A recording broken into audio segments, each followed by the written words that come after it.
Heard that guy worried about conditioning. I tell you, I got to come up to practice a couple of weeks ago out there. They look pretty good, but look in shape for me. Jerry Smith and the guys look like they got them in great shape for you, Coach. Coach, I heard that guy from Tennessee last night. We won't tell him, but I saw a lot of option and them 4 wides you were running out there in practice, Coach. But how about Hoggebrook and shit? We want to see Hoggebrook catch a couple Saturday night, Coach. And go Gators! Okay, Stephen, from Umatilla. He's one of our super Gators.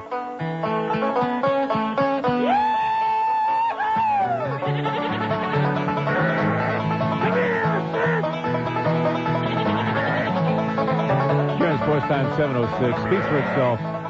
Stop. Okay, so there you have it, as Gordon Soley would say. Steve Spurrier. Well, no, we've never been able to get Spurrier on the show anyway, because once he got good with the Gators, he didn't want to do any more radio shows. I guess he figured he had a solid recruiting base down here. And some of the assistant coaches that come on really haven't said too much. Depot, they do just fine in South Florida. Members of Congress had a 5-year affair with Snodgrass's wife, Sherry, in the 1960s. Now, some people are going to say, that's a long time ago. And? So what about it? Hyde leads the panel that will decide whether to pursue impeachment against President Clinton. It's a good thing I'm a calm guy, said Snodgrass. If I weren't, I might have gone around shooting people. This man, Hyde, is the most extreme hypocrite. Who is he to judge, maybe even condemn the president for having an affair? Asked Snodgrass. Snodgrass vividly remembers seeing Hyde walk out of his wife's Chicago apartment in 1969. They had been divorced 2 years at the time. I went over there to talk to Sherry, and she was buttoning her blouse at the door, Snodgrass said. Then a minute later, out he came. Squirt, squirt. No doubt about it, it was Hyde. It wasn't Dr. Jekyll, it was Mr. Hyde. Hyde, married at the time, had an affair with Sherry Snodgrass from 1965 to 69. Snodgrass fell in love with his wife in 1952, married her 2 years later. He accidentally found out about the affair from his 5-year-old son, Monty, in 1965, the full Monty. His couple had 2 other small children, ages 8 and 9. The couple divorced in 1967. In other words, this asshole broke up their marriage. How do you like that? In fact, at the end of this thing, it says, Snodgrass says, I've heard people talk about what a great, honest man Hyde is, that he's the best man for the job, meaning the impeachment decision. Snodgrass said, his eyes welling up with tears. The man destroyed my family and me, is what he said. The great, self-righteous Henry Hyde. And, of course, Henry Hyde's comments, this is ancient history, and the statute of limitations is long since passed on my youthful indiscretion. What difference does it make if it happened 30 minutes? The fact is that this guy who was married, Henry Hyde, screwed around with somebody else's wife, broke up their marriage, and for an affair that went on for 4 years. 4 more years. So really, is it and, of course, the Republicans are outraged. That's right. House Majority Whip Tom DeLay, Republican of Texas, a real good right-wing old boy, says this attack on Chairman Hyde, launched by Salon magazine, which is a close ally of the Clinton White House, is the most despicable, most disgraceful, most disgusting piece of rumor-mongering I've ever seen. What do you mean rumor-mongering? Is it true? Uh-huh. Yeah, so what do you mean rumor-mongering? In other words, just like Dan Burton with his illegitimate kid, just like Mary Chenoweth from Idaho with her affair, these are all true things that are being brought out of the closet. In other words, if it's good enough for the goose, if it's good enough for the president, it's good enough for all these other sanctimonious hypocrites like I've been telling you for weeks on this show, and why the hell the media people aren't talking about this, I don't know. I do not understand it. And what the hell difference does it make whether she was 21 and he was 51, or she was 25 and he was 75? What the hell has that got to do with it? They're consenting adults. Last time I checked, 21 is over the age of 18. Last time I checked. I could be wrong, you think? No. I don't think so. Absolutely unbelievable. Well, I mean, really very believable that the fact that, if you look at other people's closets into their past, you're going to find out they've been screwing around. Not everybody, just most everybody. And here's a guy that's going to sit there and he's going to make judgments about the president's morality based on his sexual activity and covering it up. And were it not for the fact that this article was leaked in this Salon magazine, nobody would know about this. I think if we have a right to know about not only the president screwing around, but every last detail of it, and if the public has a right to see his secret grand jury testimony, and Kenneth Starr and his people have been leaking all over the place for the last couple of weeks, then just maybe we have a right to find out about the other sanctimonious assholes. What are their qualifications? What is their background that they're going to sit and make moral judgments for America on who is qualified and not qualified to be president, dog catcher, whatever the hell they're going to be? So let's cut with the bullcrap, okay? Let's stop with the hypocrisy, because that's what we're dealing with. I used this word weeks ago, and I'll say it again today. Sanctimonious, goddamn hypocrites. That's what they are. They're all screwing around, have been screwing around, will be screwing around. Like somebody said the other day, how many people right now in the House and the Senate are screwing around with members of their staffs? They're screwing around with their staff, so to speak. But the media, the mass media, man, don't confuse them, because they're on a one-pony mission here, man, and they're out there on the highway, and they're taking that pony and whipping and slashing and beating it, because they smell the blood. It's like the hunt of the hounds in England. They smell the blood, that presidential blood, and they're out to get it. And they're going to show this videotape, and you're going to see him getting all red in the puss and get all bent out of shape. And who the hell wouldn't be? When you have some asshole, some born-again, self-righteous, asshole, religious nutcase, Ken Starr from Texas, asking a bunch of unbelievably personal questions of a man who's the goddamn president of the country. Did you stick it here? Did you touch her breast? Did she, et cetera, and so on? Was it good? No. Probably not. That practice makes perfect. I guess he was just figuring if they did enough, maybe sooner or later it might be good, and I guess it wasn't. 10 minutes after 10 at 5. QAM. Oh, my God, your breasts are beautiful. This week, something has come over Agents Mulder and Scully. Something strange, something obscene, something vulgar. What the is happening to us? The Expletive Files. Oh, there goes my f***ing phone again. Agent Fox f***ing Mulder. No, Sherlock. I just called to tell you something. What? Kiss my... The Expletive Files. Can Scully and Mulder find out why they're cursing like sailors before the network censors go berserk? F***ing A, it's Mulder. Oh, it's Scully. I think I figured out why we're swearing all the time. I think we're f***ing possessed by the spirit of Martin Lawrence. Get the f*** out. The Expletive Files. The f***ing truth is out there. Yeah, so what the is your problem anyway? 10:14 at 560 WQM. So anyway, getting back to Henry Hyde for just 2 or 3 hours. The revelations about Hyde came only days after disclosures that Representative Helen Chenoweth, Republican of Idaho, had admitted to an affair with a married man, and Representative Dan Burton, right-wing fascist Republican of Indiana, had acknowledged fathering a child in an extramarital affair. Both are persistent critics of Clinton. Both are sanctimonious hypocrites. How do you like that? And this is just the tiny little, this isn't even the tip of the iceberg. This is just like a thumbnail, like a scraping, like a hangnail of the iceberg, of the Goldberg. Yeah, how's that Lucianne Goldberg doing up there, huh? Running around chasing George McGovern with a cassette recorder? That f***ing bitch. Yeah, what a coincidence, all these people. It's just a coincidence, you understand. This isn't some right-wing conspiracy. These aren't a bunch of born-again, Bible-thumping fanatics who want to drum the president out of office. And I'm going to tell you who really deserves most of the blame, because like I've said it before, if it weren't for the media just pounding away on this, pounding and pounding for the last 8 months now, even in spite of the fact the public's saying, we can't stand it, we don't care, don't you understand? Look at the polls, we don't care who he's diddling, things are going fairly well. But now the market's taking a good dump today, so they might say, oh, look out. Maybe the economy isn't as great as you think it is. But in spite of that, and yesterday I'm flipping all over the place, and here's this sanctimonious Tim Russert with his big red puss, from Meet the Press on NBC. Well, they got him all over. He's on MSNBC, and MSNBC just ought to be called the impeachment channel. No, seriously, they should drop any pretense of fairness or impartiality on MSNBC, because it's the impeachment channel. They're sitting there foaming at the mouth like rabid dogs. And yesterday they bring out the very liberal Tim Russert, whose partisanship is well known, by the way. But now all of a sudden he's caught up in all of this. And when this tape comes out, it could be very, very bad. And and they're showing the current polls, which are all still basically where they have been for days and weeks now. But he's saying, well, if it should drop below this and if it should go below that, things will be very, very bad. It's like a death wish is what they've got. In other words, if we keep telling you it's going to happen, it's going to happen. That's what it is. It's a self-fulfilling death wish. If we keep telling you that he just can't stay in there, that they're going to whip his ass out of there and impeach his ass, or he's going to resign, it's going to happen. We're just going to make it happen. Dow is down 186. The NASDAQ's down 45. One other thing before we get into anything else, and I realize this isn't very exciting. And I've talked about these things. I know I can't on this radio show or any other way with a magic wand change the behavior of the people in this town. But I'm going to tell you, and this is very sad, but it's true.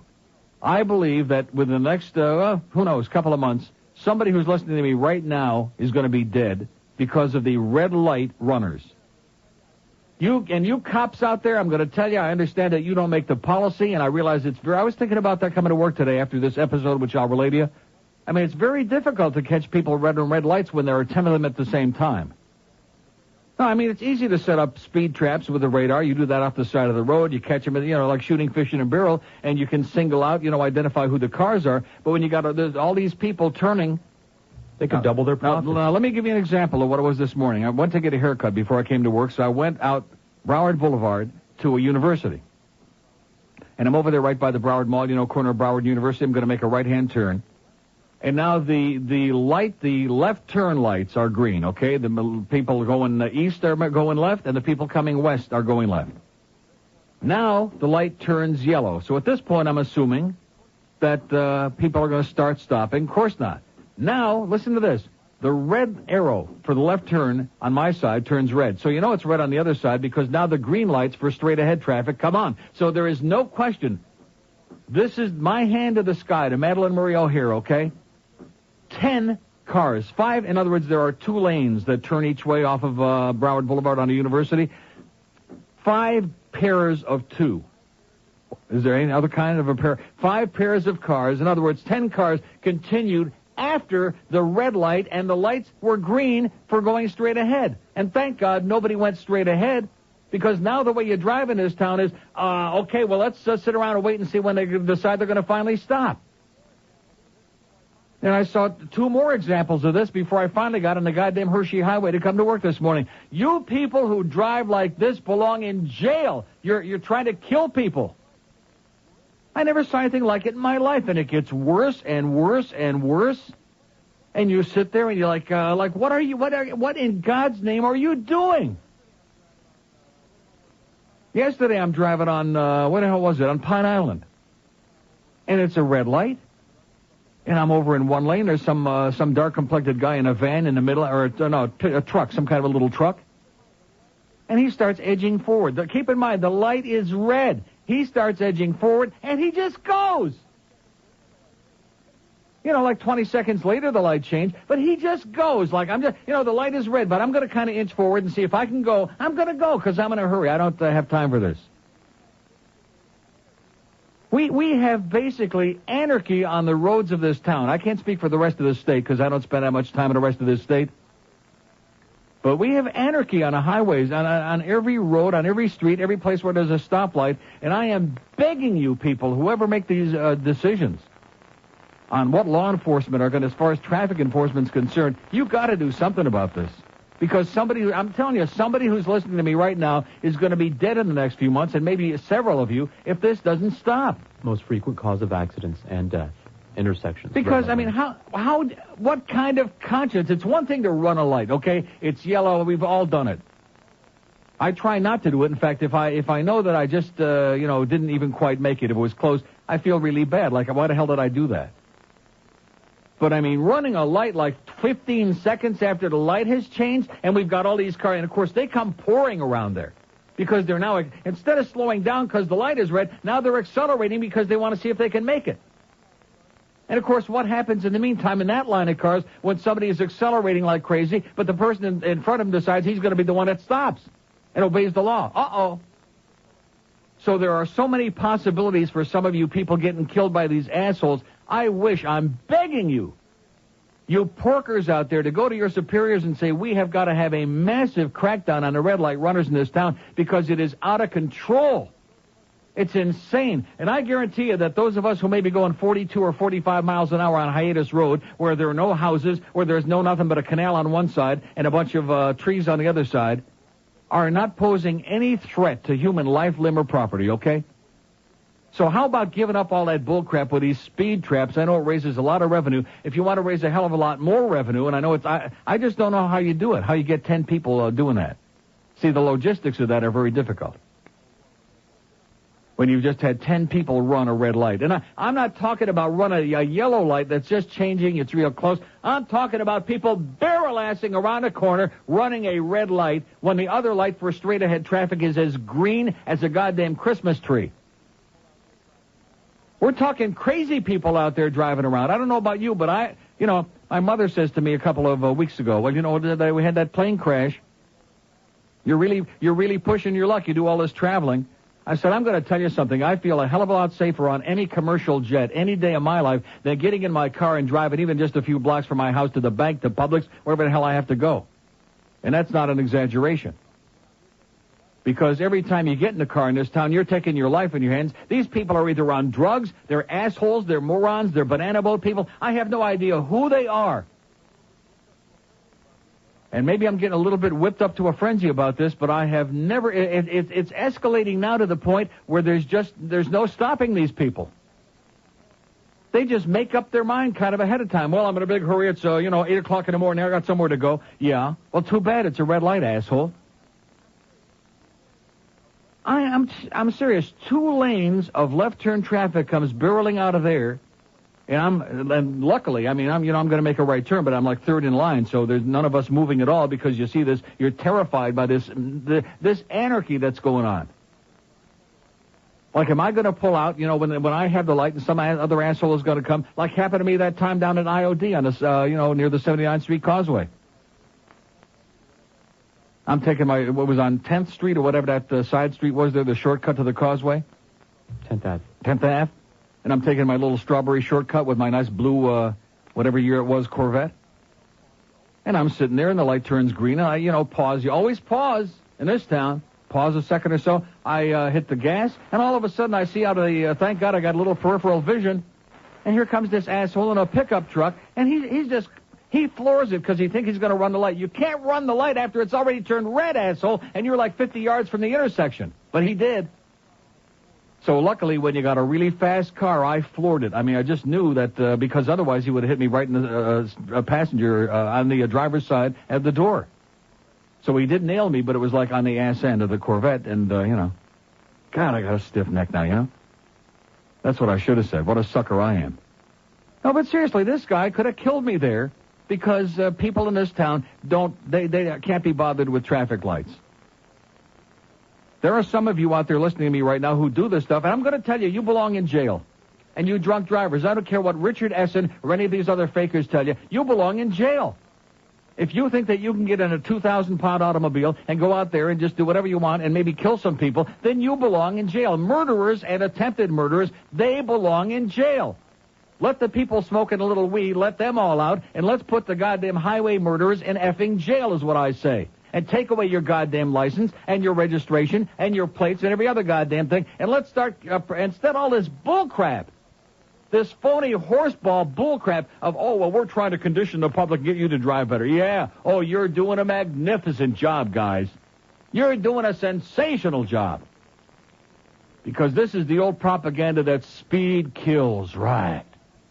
If you're going 43 in a 35, man, you're probably going to kill somebody. Even though there's no sign of human life within 2 miles as far as the eye can see, you're going to kill somebody. This state, man, no inspection system, people with bald tires, with no brakes, with no headlights, no taillights, no turn signals, no driver's license, no insurance, no brain. But other than that, don't confuse us with the facts, and have a nice day. 10:20. Exercised about this, but this one this morning was the worst I've ever seen, and it keeps getting worse and worse and worse. And you people that keep pulling this crap, man, somebody ought to just... I'm telling you, someday somebody's going to get out of their car and just blow your brains away. They're going to blow your brains out because are you crazy? Are you nuts? You're trying to kill me. Mobile One Cellular than 60 QAM. I know that the Lord even loves Neil Rogers. They're funky. They're old. They're the California prune. Oi! So then you're getting old and gray, and you're constipated every day. You want some relief, and that's for sure. And so for you, we got the cure. Just eat some of us, eat us every day. and then flush your cramps away. Don't you know that they're wrinkled and they're tasty? Madam, your silly so pasty. X-Lax is nice, but it don't work fast. Just eat some prunes, they're real blast. On the party, yeah. On the party, if you eat us, you're a smarty pants. California prunes. What a way to go. 10:31 at 560 WQAM. Boy, I tell you, we had a ton of calls on there for, 5 minutes, and then it's because I didn't take them right away, they all vanished. Well, I got news for you. I got lots to say. 567-0560, pound 560 on the AT&T wireless line. Here's Boca. Hello. Boca. Going once. Going twice. Boca's gone. Okay, one call left on the board. This is beautiful. Here's Miami. Hello. Neil. Yes, sir. How you doing? Okay. I'm calling from Miami. I've listened to you for a lot of years, and I enjoy your show, but I disagree with you with this Ken Starr, Bill Clinton thing. Uh-huh. I mean, Henry Hyde and Burton, when did they lie under oath? Sir, lying under oath, we're talking about a sexual affair, okay, first of all. Nobody tells the truth about their sexual affairs. The president played semantical games with the definition of sexual relations to try to dug evade. his own grave in this thing. He should have told the truth from the beginning, and that's it. Let me ask you the question. What difference does it make how many affairs the president had? How does that affect his presidency? It affects his presidency because his credibility goes down the drain when he lies to the American people. When he lies to the American people, did they know when they elected him the first time? Did they know he lied about Jennifer Flowers? Oh, he apologized for that, and he said it was true. But they knew he lied about it. No, we didn't know he lied about that. Yes, no, we didn't. Absolutely, they did. Well, they did their 60 Minutes thing and all that, and then they apologized for it. Okay, that's one. But the facts came out, and they reelected him. Fine, that was one thing, but now, he lied under oath. You're not listening to me. You don't want to have a conversation. No, go ahead. You don't want to have a conversation. Go right ahead. The public knew that he was a philanderer, that he screwed around, that he was a womanizer. They didn't care then. People don't come clean about their sexual exploits unless somebody outs them. Dan Burton didn't hold a press conference to announce this until he found out that he was going to be outed. Any more than Henry Hyde held a press conference to tell us. They didn't lie under oath. That's irrelevant, okay? That's and again, you're playing semantical games. And if it's a crime, the question is it a crime that disqualifies? Is it a crime against the people and the government of the country? That's the question. That's what impeachment's all about. My thing to you would be... So I asked you a question. Is it a crime against the government, against the people of the country? Did he subvert the U.S. form of government? It's a crime to lie under oath in any corporate... Okay, keep repeating the same thing over and over and over again. You got your mind made up, my Julio friend. I hope you have a wonderful life. I hope that you're as sanctimonious and good as Henry Hyde and Dan Burton and Newt Gingrich, who says the president's a misogynist, by the way, and a woman hater. This is the same Newt Gingrich that was running around on his wife who was dying in a hospital of cancer, and he was running around having an affair on the side and was quoted... Where the hell's my book? I don't have to get the book. You know what he said. He preferred oral sex because then he could say he never slept with these women. The Newtmeister, Mr. Goody Two-Shoes, but the president's a misogynizer. This is the greatest case of the pot calling the kettle black I've ever seen in my life. We have all the date lines wide open here. I guess I didn't get the people in date worked up. 567-0560, pound 560 on the AT&T line. Here's a mobile in West Palm Beach. Hello. Hello, how you doing, Neil? Okay, sir. Two points I'd like to make. Number one, I'm a Republican, and I wish they'd stop this stuff with Clinton already because I'm tired of it. Well, they're not going to stop it. I know. They've only just begun, like the Carpenter said. I know. They're going to do it until the whole party's done, and they're going to probably impeach him. But that's not really what I'm calling about. I'm calling about the red light runners. Yeah. I live in Fort Lauderdale, and I work in Dade County, and let me tell you, it's a war zone down there. In New York, what they did is I think it cost about about $40 or $50 million. What they did is they put cameras on the lights, and they take pictures of these people, and they send them tickets in the mail. Yeah. They decreased the red light runners by over 50%. I wish they'd do some kind of system like that here in Florida, which I understand they were supposed to do that, but then it was declined when they voted for it out in California. But I wish they'd bring it down here because a lot of people are going to start dying or getting in major accidents from these people that are running red lights. No question Josh, I guarantee it. You could bet somebody's life on it. Yeah. It's a madhouse. It's crazy.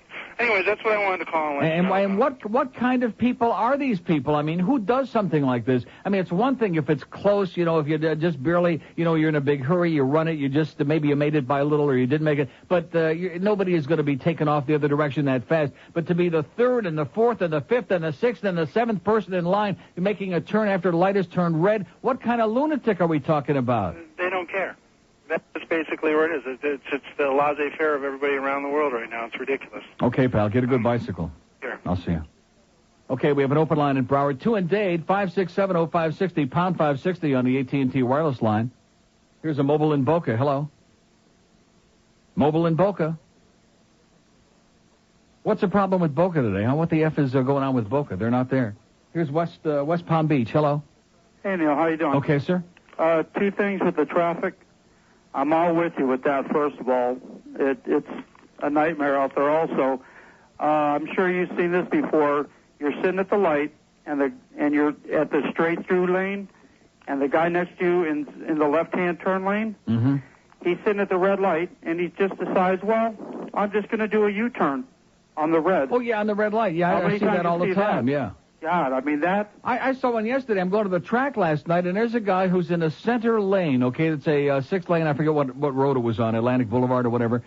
The guy decides he's going to make a right. He's in the middle lane, okay, of 3 lanes. The light is red. He's now going to make a right-hand turn. Yeah. Okay? And forget you. Right, no, I mean, so he pulls over and he cuts off the guy next to him who's the first in line in the right-hand lane. And he's sitting there in front of this guy. Now the light has turned. The only problem is he can't go because there's turning traffic that's coming. So he's got everybody else blocked off. Right. Don't confuse me with there's anybody else being on the road. Don't confuse me with that. And I have to go over there, okay?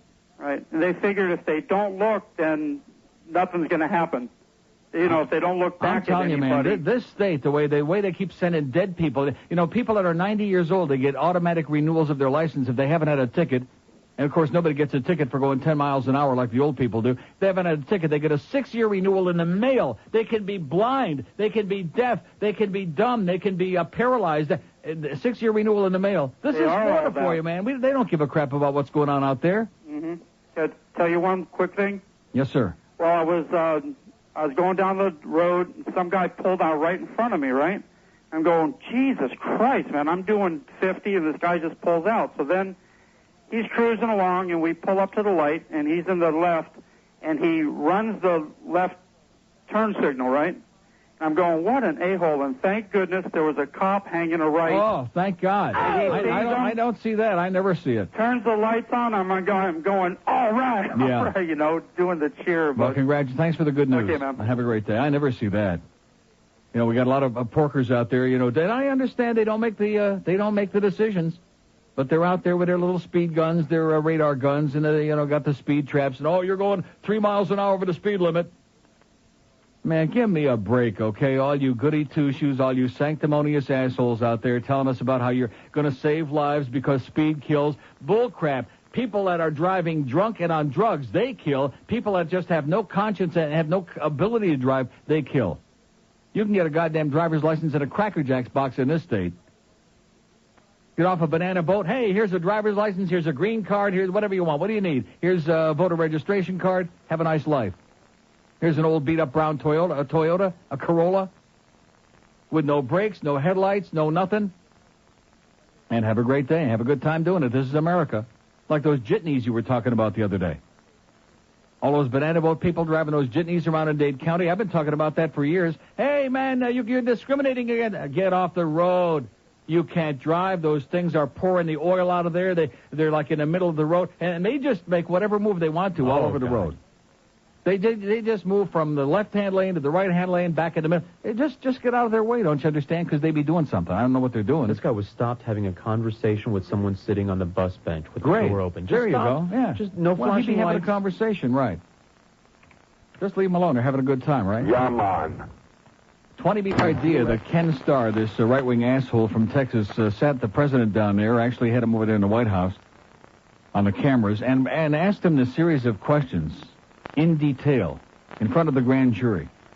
about each and every one of these sexual acts alleged by Monica Lewinsky. And you wonder why he got bent out of shape and psychotic and red in the puss and got up and walked out of the room for an hour?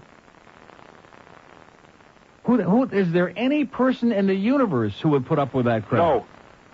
We're talking about sexual McCarthyism, sexual witch hunts, hysteria over did he do this and did she have multiple orgasms and was the cigar, was it a, whatever it was, an immenso? Was it a big one? Was it a soggy one? Was it a big fat? I'll guarantee with that bitch. Hey, but don't forget to stop. And we got some Dolphin tickets to give away for the Steeler game, for we got 2 pair today. Should we do it with the ninth caller, or should we just give them to whoever I want to give them to? Whatever. What do you think? Yeah, I'll give them to whoever I want to give them to. We have 2 pair for the Dolphin-Steeler game on Sunday, which you'll have to pick up, needless to say. Here's a call from Chicago. Hello. Chicago. Hey, yeah. Yes, sir. Neil, when are your Best of Neil CDs coming out? October 1. October 1st? Yep, 2 weeks. How about that Sammy Sosa, huh? Yes, sir. Unbelievable. You didn't have and to not see, only, huh? You didn't have to see Larry King last night. He had Dr. Laura on there. No, I wouldn't watch that if they paid me by the second. No, I was at the track losing my money. Well, but I did see Sammy hit the home run. Yeah, it was something. A grand salami. Yeah, in a game that was tied 2-2, and the Mets had already pulled their game out, and the Cubs needed it desperately. See, that's the thing a lot of people don't understand. They don't want to give him the credit, is he's doing it under pressure of a tremendous race here where the Cubs are trying for the wild card. And, McGuire's been under no pressure all year, basically, because the Cardinals have never been in it. But Sammy has so much class, and he's so cool. Yep. What did I miss with Dr. Laura, sir? Well, the thing is, I thought about you right away. Why is because that? then at the end of the little spot there with Dr. Laura, there's Larry King attacking Dr. Laura. Really? Yeah, so I can't believe that. I was reminded of Larry and some of the things that you said about Larry in Miami. Yeah. All the money that he owes all the people. Had nothing to do with that. Yeah. Okay, well, have a great day, pal, and great life up there in Chicago. What was he talking about? Is there anybody who knows what he's talking about? No. I sure don't. What does that have to do with in other words, Larry is attacking Dr. Laura, which is the, let's hear it for Larry. Oh. Nice going, sweetheart. Never too late to grow a pair, even if a small pair. That sanctimonious bitch, Dr. Laura. So what does that got to do with the fact that Larry skipped town and left everybody, holding the bag, holding El Saco? I don't get it. But, hey, thanks for calling, and we'll talk to you again some year. Here's a mobile in Boca. Hello. Neil. Yes, sir. The other day, I'm sitting on Sample Road. I'm in the left-hand turn lane, waiting on the light to turn green. Between the turn lane and the other 2 lanes going westbound, there's a median. There's not like a grass median, but it's painted. The line was 100 miles long to wait to turn, but we're all waiting our turn. Mm-hmm. And this guy in a minivan pulls up into the median right up into the front row because he's better than we are, so he doesn't have to wait on the line of traffic. So he cuts me off right in front of me to do a U-turn. I lay down on my horn. He stuck his arm out of his window and flipped me a bird. What was on his head but a goddamn yarmulke. Really? Yeah. How do you like that? Yeah. And he had his 2 kids were in the back seat. Mm-hmm. So were they wearing beanies, too? I couldn't tell. Huh. Can I stick around for some Dolphins tickets? No chance. Not when you make an anti-Semitic comment like that to a Jew. We have an open line in Broward. 5 say, well, what the hell is that? You should have just told him, Cox a hoist, crazy old Hebe. And that would have been more than I could respect you, okay, at least in the morning. 567-0560, pound 560 on the AT&T wireless line as we continue rolling along, singing a song. Oh, but he lied under oath. Yeah, he lied about what? What in the world was it? What is this all about? This is a sleaze fest. You couldn't get him on Whitewater. You couldn't get him on Filegate. You couldn't get him on Travelgate. You couldn't get him on any gate. But he screws around. And he's not discreet about it, to say the very best. Okay, well, big deal. That's a real revelation, isn't it? That we got somebody in the White House who likes to screw around. Wow, whoopee-doo, huh? And like I've said before, the rest of the world is laughing at us like we're a bunch of Stone Age goofballs. They can't even believe that this is being discussed, that this is wasting taxpayer time and money with all this other stuff. We got a global depression on the verge here on the horizon, and we're worried about is the president lying under oath about did he stick it in here and did she put it over there? Was the cigar an immenso? Was it a Swisher Sweet? What was it, Sounds familiar. Emotional cripples. And in spite of that, the polls continue to show, even as emotionally backward as the American public has been conditioned to be, the majority of them say, cut the crap. But we're going to keep the media, the right wing and the media, using the media as their deliverer of the message. We're going to keep banging away on us until we force you to change your mind. That's basically what they're saying. Aren't those polls changing it? Well, God damn it, get those videos on there. Get that tape on there. Let's get some close-ups and see how red he gets in the puss. Let's start showing the kind of stogie that it was. Let's put that on the air. Let's get a soggy stogie and stick that there in front of everybody's puss. Oh, how disgusting. Like my mother said, he's a scumbag. Nice going, Ma. Here's a mobile in Miami. Hello. Neil, God. Yes, sir. Hypocrisy 101 is what we're looking at. This is unbelievable. They're hiding it, man. Hiding it ain't the European community is just laughing their ass off at us. We're the big joke of the world. That's what I just said, yeah. that our national leader is being crucified over a sexual scandal. It's unbelievable. Mm-hmm. Ready to puke. Yeah. Besides, Sammy Sosa last night had 6 RBIs. Too. That's right, 6 RBIs. And by the way, he's got the major league lead in RBIs now. Oh! He's passed Juan Gonzalez by 2, which everybody seems to be missing since Juan slowed down to a walk. Yeah, and like you said, Sammy. He's in a pennant race, too, so he's doing it. Right. Amen. Have a great day, pal. Thank you so much. Yeah, they just don't want to give Sammy his due. I don't want to go back into it again. It's so stupid. These bozos that get on the air. Oh, well, he didn't break any record. Sure he did. They both broke the same record. They both broke the same record, the existing record. And now, of course, they can't have a celebration and stop the game every time either one of them hits a home run, because now it's an ongoing thing. And at the end of the season, we'll see who's the ultimate home run champ. But, I mean, when they both crossed that 61 barrier, which was the previous existing record, and especially they did it in succession, it's not like McGwire had 65 when Sosa got number 62. He tied him. He broke the record, the existing record. Oh, no, he never... Yeah, right, okay, fine. He's too dark. He's from the Dominican Republic. He speaks with an accent. And I'm going to tell you, again, not to diminish McGwire, because McGwire's, a good guy. But Sammy Sosa's 1,000 times more exciting than Mark McGwire, and I don't care what anybody tries to tell me with their stupid, boring football games that we've had so far. This stuff that's going on with these two guys is the most exciting thing to happen in sports, certainly in my lifetime. I can't talk about ever because I can't tell you about Ty Cobb and Walter Johnson and Cy Young and Babe Ruth. I guess what? I don't like talking a lot about stuff that happened years before I was born, like Geldy does. Coming on like some little pipsqueak being an expert on stuff that happened hundreds of years ago. I'm afraid I can't do that. But in my lifetime, this is the most exciting crap that's ever happened in any sport. It's bar none. Here's Miami. Hello. Neil, how you doing? Great. Hey, well, listen, first of all, you touched on a nerve. I mean, you touched it in the nerve, too. I touched it. About... Probably Ken Starr will be here in a second when he finds out I touched it. Neil, I got to tell you, man, I guess it's because you have people from all over the world here in South Florida that have their own set of rules when they drive. Mm-hmm. But I know you're the first person I ever heard talk about this. When people have that left light on, no matter whether it's green, red, blue, or yellow, they continuously go and go and go. I'm not exaggerating when I tell you that. You're not exaggerating. I sat there this morning horrified. I mean, I've been driving a long time, so I've seen everything you could imagine. But I sat there horrified, and I'm thinking to myself, how is this possible? These people are just barreling around here at high speed against a red light while the other people have got a green light. No, but you know what the most insulting thing is? Over here on Biscayne Boulevard and 163rd in North Miami Beach, they don't go and go and you and go and you and go and you and go. And you know what, Neil? Sometimes when I get pissed off and fired up, I go out there and I sneak and I get in front of them and I stop them right in the middle of the road. Everybody else starts going. They look like complete idiots out there in the middle of the road. But then, of course, I might get killed one of these days if I continue doing that. So I might but at least we'll build a statue to you and say he meant well. Well, his intentions were good. Neil, if I was a cop, I would sit out there and get write out 20 tickets, get my quota, go home early, and get some sleep, man. I mean, they could get these people like a dozen at a time, 2 dozen at a time.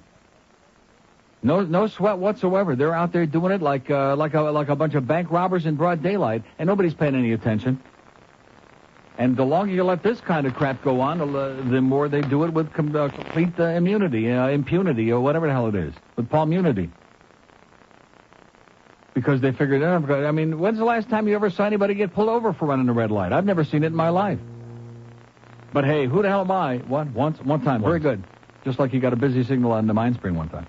We have an open line at date, 5670560, pound 560 on the mobile one line. It's 1057. The QAM, the Neil Rogers Show, Fort Lauderdale. The worst talk radio I've ever heard in my life was on WIOD. Like really unctuous. It's 11:04 at 563, whatever it is, 560 WQM. We got Hank at 2. We got the Jimmy Johnson Show. Old JJ. Yeah, he's on there with Hank from 5 to 6 with the coach's show. As the Dolphins prepare to play a almost real team, the Steelers on Sunday. That's a switch. Here's a call in Miami. Hello. Neil. Yes, sir. I went on a Disney trip this weekend. Yeah. And as I'm heading out there and I'm in the Disney area, I'm going about 45 on a 35. And you know how there's a lot of different exits to the left, to the right. Right. And as I'm driving down the right lane, these assholes come passing me like about 80 or 90 miles an hour in the right lane. Such a speed that I couldn't get into the right lane. And this is just pathetic, how these people are speeding in an area called Disney World. Okay, well, don't go back. Okay, by the way, there's this old lady at Publix with blue hair that's got fish food stuck way inside her rectum. We have an open line in Dade, and also she's driving a 1999 Corvette. Open line in Dade County, 567-056. About the young Cubans of South Florida. Boy, it's a sad lot, I'll tell you that. Here's Fort Lauderdale. Hello. Good morning, Neil. Yes, sir. Buenos dias. Buenos dias. I was listening to George in Buona between... mattina. Yes, sir. I don't know how to speak Italian. Ci picchia. I guess, whatever the hell that Menage la miseria. Yeah, go ahead, sir. I'm just practicing. I was listening to George in between the breaks, and how many times have you seen someone make a flagrant violation, and you see a cop on one of the corners, and you go, that cop is going to bag that guy, and they don't even go after them? Oh, all the time. All the time. I mean, if you're on your way to the fresh donuts just came out of Dunkin's or Krispy Kreme, or if you're on your way to the supermarket to get the milk and eggs or whatever, I mean, you know. You just become appalled. You sit there and go, I can't believe he's not going after that guy. I've seen that many a time, like how they get looking right at him, and it just, just didn't register at that moment, or it might take too much effort to turn around or do something, or maybe they're just going home. And another thing is, I have a friend who has a brother-in-law that came up from Colombia.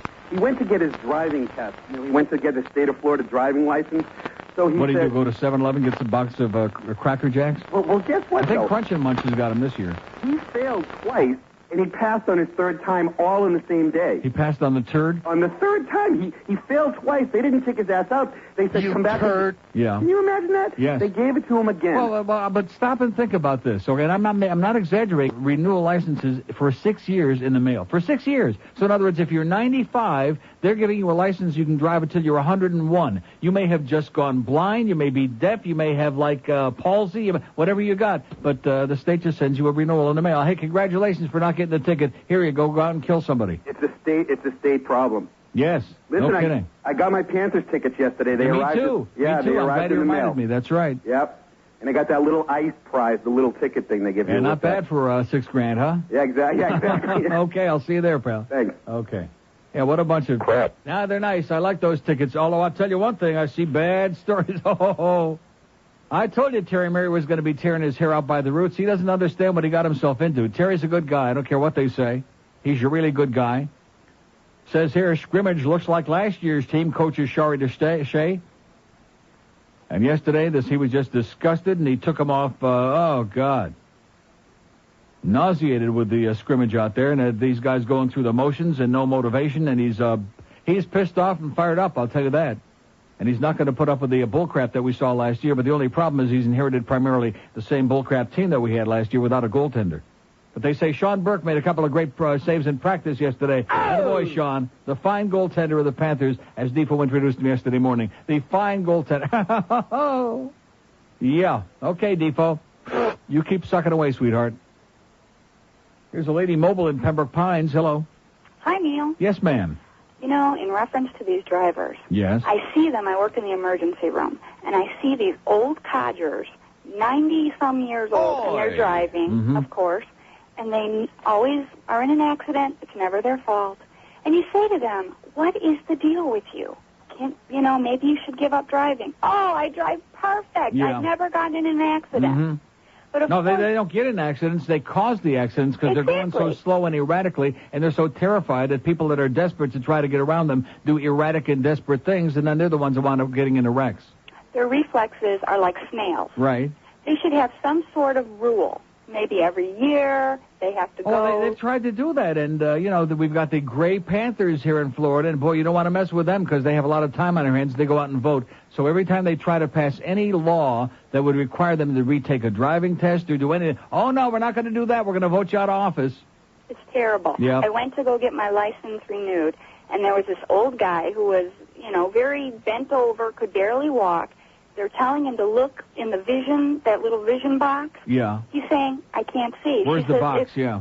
Yeah, and he got What a box? license. Mm-hmm. Sure. I was outraged. Yeah, well, at least he walked out, in the right direction anyway. Yeah, exactly. Have a great day. That great new arena, and we got that big hockey fest this Saturday. Now all we need is a team. Oh! There you go. I know you're asking for a little bit too much. I understand. Don't get carried away. We don't want to get Baldy pissed off. Here's Davey. Hello. Good morning. Good morning to you, sir. Dzień dobry. What is it? It's Polish. Oh, okay. Hey, forget about Geldy. Do svidania. See. Don't forget about Geldy 100 years ago. 20 years ago, it's before his time. Uh-huh. Anyway. Yeah, he gets on there and he starts pontificating and whining and getting all hysterical about Bobby Thompson's home run in 1951 and stuff that happened long before he was born. I mean, where is his credibility? Does he have any? No. Of course not. Did you see anything in the paper talking about the National Car Rental Arena? On the way home, people are going to have to pay 50-cent tolls on the way out. It was an article in the paper today. What do you mean by that? I guess on Oakland Park when you want to get on 75. Well, yeah, when you get on 75, that was before they built the that's the deal there. They built that so if you're getting on at that point, you got to pay the toll even if you're going just to the next stop. But I mean, if you got all the people coming out, yeah. I mean, how long is it going to take to get home? If everybody's got to stop. Don't you think that'd be some kind of... How about the 70-some thousand people that are leaving Joe Robbie Stadium, PP Park, formerly known as, how come those, you got 70,000 people and most of them going on the turnpike that have to pay a toll? Yeah, you're right. Except once in a blue moon when they decide, we're going to lift the tolls because we got 80,000 people in here and it's hectic and Wayne's in a good mood or something. Plus the Sunrise mayor or whoever, there'd be no tailgating in the parking lot. Right, either. That's right. And I say, let's give them a hand. I say, let's elect the mayor for life. Because most of the people that are heading in there, that have been out in the parking lot for an hour and a half, they're the ones causing the trouble once you get inside. Yeah. So. No tailgating. People don't tailgate at hockey games. I hate to break the news to the people of South Florida. You don't do a tailgate party before a hockey game, you bozos. Tailgating and public drinking go hand in hand, City Manager Pat Salerno said, City Manager of Sunrise. Adding that grilling with fire in a parking lot is not safe. It's also hard for officers to tell whether a tailgater is drinking soda or beer, he said. You know what I'm talking about? There you go. Hey, let me take a sniff of that soda you got. Oh, my God. Woo! This pud's for you, man. Tailgating. We got people that are... You know something? This is, again, we got this beautiful place, this fantastic arena, which I've been in there, and I fondled my seat, and the chair I'm going to be sitting on, too. And, I mean, it's just palatial. It's beautiful. It's great. And, of course, yeah, I'm selfish about that because it's right next to my house practically. But we got you're going to have to pay a toll on the sawgrass, and you can't tailgate and get extra drunk. Well, get extra drunk at home, okay, and come in a limo, for Christ's sakes. We got enough crazy drivers out there already with you drunks driving out there. And I got news for you. The Plantation and the Sunrise Police are just going to be out there looking for you drunks after those hockey games. I promise you that right now. I'm talking to my good close friend, the chief, the City of Plantation Police chief. I'm going to have a long chat with him and make sure that they nail your ass if you're driving drunk out there in my neck of the woods. Here's Miami. Hello. Neil. Yes, sir. How's it going? Great. Quick question. Or actually a comment.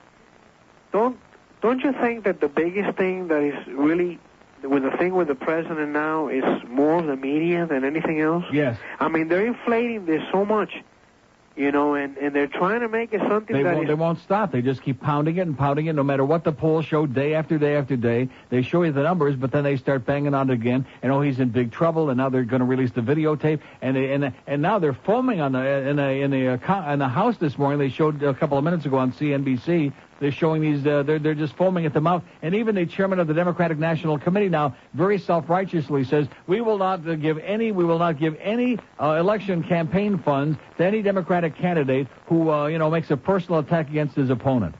See, I don't understand the double set of standards here. In other words, if this is going to be a criterion for holding office, whether somebody was screwing around, I mean, the lying about it goes with the territory. Anybody knows that. But if that's going to be a standard, then why the hell shouldn't we know about everybody's personal life? Exactly. Especially if we got people on the committee, the Judiciary Committee, who are going to be making these decisions. Who the hell are they to be calling a kettle of black when they're pink? Exactly. And then the other thing, too, is, don't they think that I think they've already humiliated quite a bit, for him.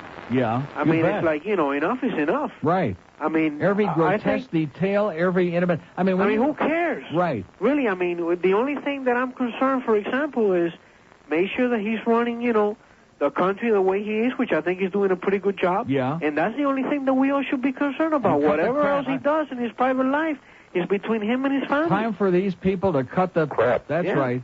Quick question. Yes, sir. Could I, Sarah, get those tickets for the Steelers game? Sure, hold on.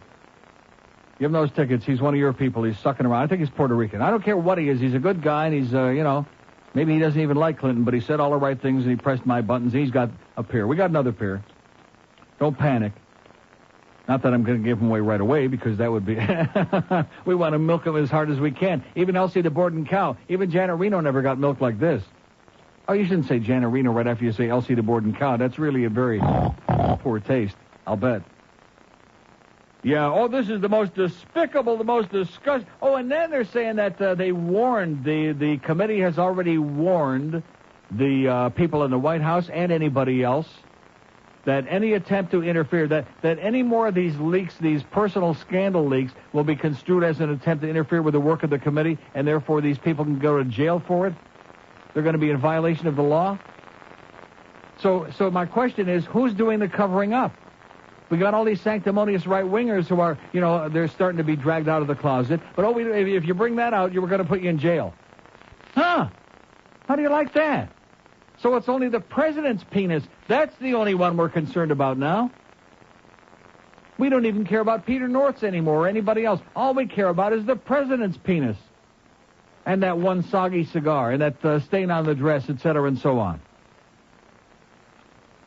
Oh, my God. This is just so embarrassing and humiliating, and coming at the worst possible time when the world is like topsy-turvy, and we've got all these serious problems to deal with. And no matter how many times this man apologizes and repents and goes through this song and a dance, no matter what words he uses, it just ain't quite good enough to finally put a rest to it. And you people in the media, like I've been saying for months now, you need mental help. You need mental help. You're out of your minds.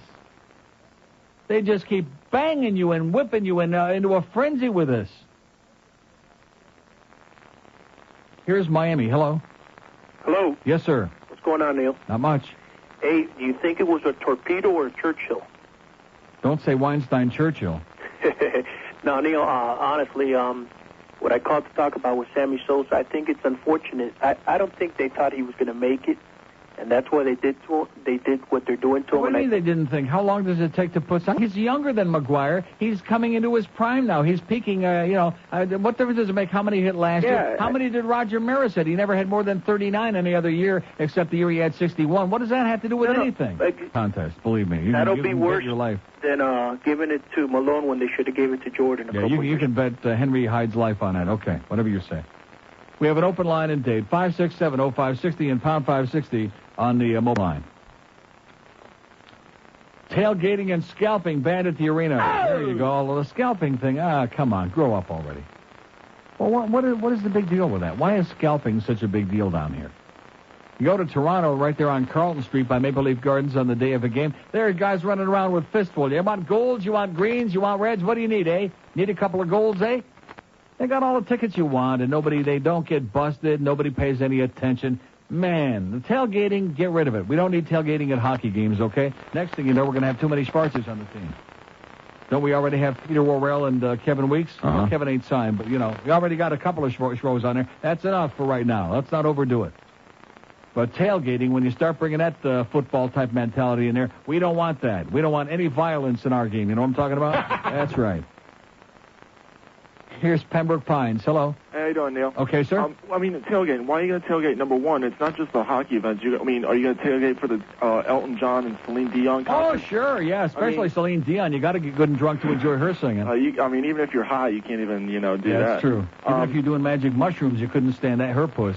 Terrible. And, they're taking away from Clinton. Too bad she wasn't on the Titanic, you know? Yeah, you're talking about, if Clinton's doing the correct job as president and everything like that, how can he do the job when all he has to answer questions about is a stupid controversy? Yeah, they get the president of Czechoslovakia here yesterday, and they have a press conference, his first press conference in months, and almost every question to both of them is about Monica Lewinsky, and did he answer truthfully? Who cares if he answered truthfully? Who cares where they stuck the cigar? I mean, we're talking about such juvenile stuff here that anybody who's making these statements ought to be embarrassed. They ought to get red in the face and go off in the corner and hide. Remember when Henry McGwire Hyde came down here and they were asking him all these stupid questions and everything like that? I mean, ridiculous questions about his life and everything like that. It's just, that's crazy. I mean, that's just the mentality of some of these reporters. These drivers, you think the drivers down here are bad? Oh, my God. Go up to, North Florida. Yeah. Unbelievable. We got a bunch of old people, and you got Lawton up there in Tallahassee and all the college students. You think it's 5. They go about 10, 12 at a time through there. Absolutely ridiculous. But, Wayne's actually doing something nice for Joe Robbie. Yeah. You hear about that? What is that? Oh, no, he's putting, they're putting, I don't know if it's him. The statue? Yeah, the statue. Right. Oh, is that his doing, or does I'm sure he's, somebody probably came up with the idea and said, oh, okay, if you say so. Yeah. Are you going to the Dolphin game this weekend? No, I'm not. Can I go, please? Can you go? What do you mean? Oh, you want those tickets? If possible, Neil? Okay, no problem. Okay, there's our other pair. That's the end of our tickets. See, I could have milked it for later on. I knew where he was going. But he sounds like he wants to go, and give him the damn tickets, okay? Sounds like a reasonable guy to me. 11:26 at 560 QAM. This is the Neil Rogers Show. This is your brain. Any questions? We better call up Rick Riley, see what we're going to do about this damn stock market being down 200 and some odd points today. Better get him on the phone. July 4th meeting between Monica Lewinsky and El Presidente. Just before leaving, according to Ms. Lewinsky, she told the president that I wanted to talk to him about something serious, and that while I didn't want to be the one to talk about this with him, I thought it was important that he know. She informed him that Newsweek, this is in Newsweek, by the way, the new one, she informed him that Newsweek was working on an article about Kathleen Willey, a former White House volunteer who claimed that the president had sexually harassed her during a private meeting in the Oval Office on November 23rd, 1993. Michael Isikoff of Newsweek had talked with Ms. Tripp about the episode in March of 97 and again shortly before July 4th, and Ms. Tripp had subsequently related the Isikoff conversation to Ms. Lewinsky. She understood that Ms. Willey was looking for a job, and she thought the president might be able to make this go away by finding her a job. The president responded that the harassment allegation was ludicrous because he would never approach a small-breasted woman like Ms. Willey. Oh! All right. There you go. You can toss that bitch right out the window. Man, oh, man, he wouldn't touch those little raisinets with your hands, okay? Yeah, she was looking for a job, just like all this stuff in here about, when, Monica started threatening and this and that because, she needs a job, and she gave him a job, and, yeah, right. Bunch of scandalous, crazy bitches is what we're talking about. Beware the scorned bitch. And that's the reason we're in the middle of all of this crap. That's what it's all about. It has nothing to do with anything else. Oh, but if you lied to me about that. Right, who isn't going to lie to you about that? I want you to answer me the question. Who isn't going to lie to you about that? Who in their right mind is going to go into every graphic detail of some, especially some married guy who just happens to be the president, by the way? Oh, sorry. We have an open line in date, 5670560, pound 560 on the mobile one line. There's a mobile in Port St. Lucie. Hello. Hey, Neil. Yes, sir. How you doing, pal? Great.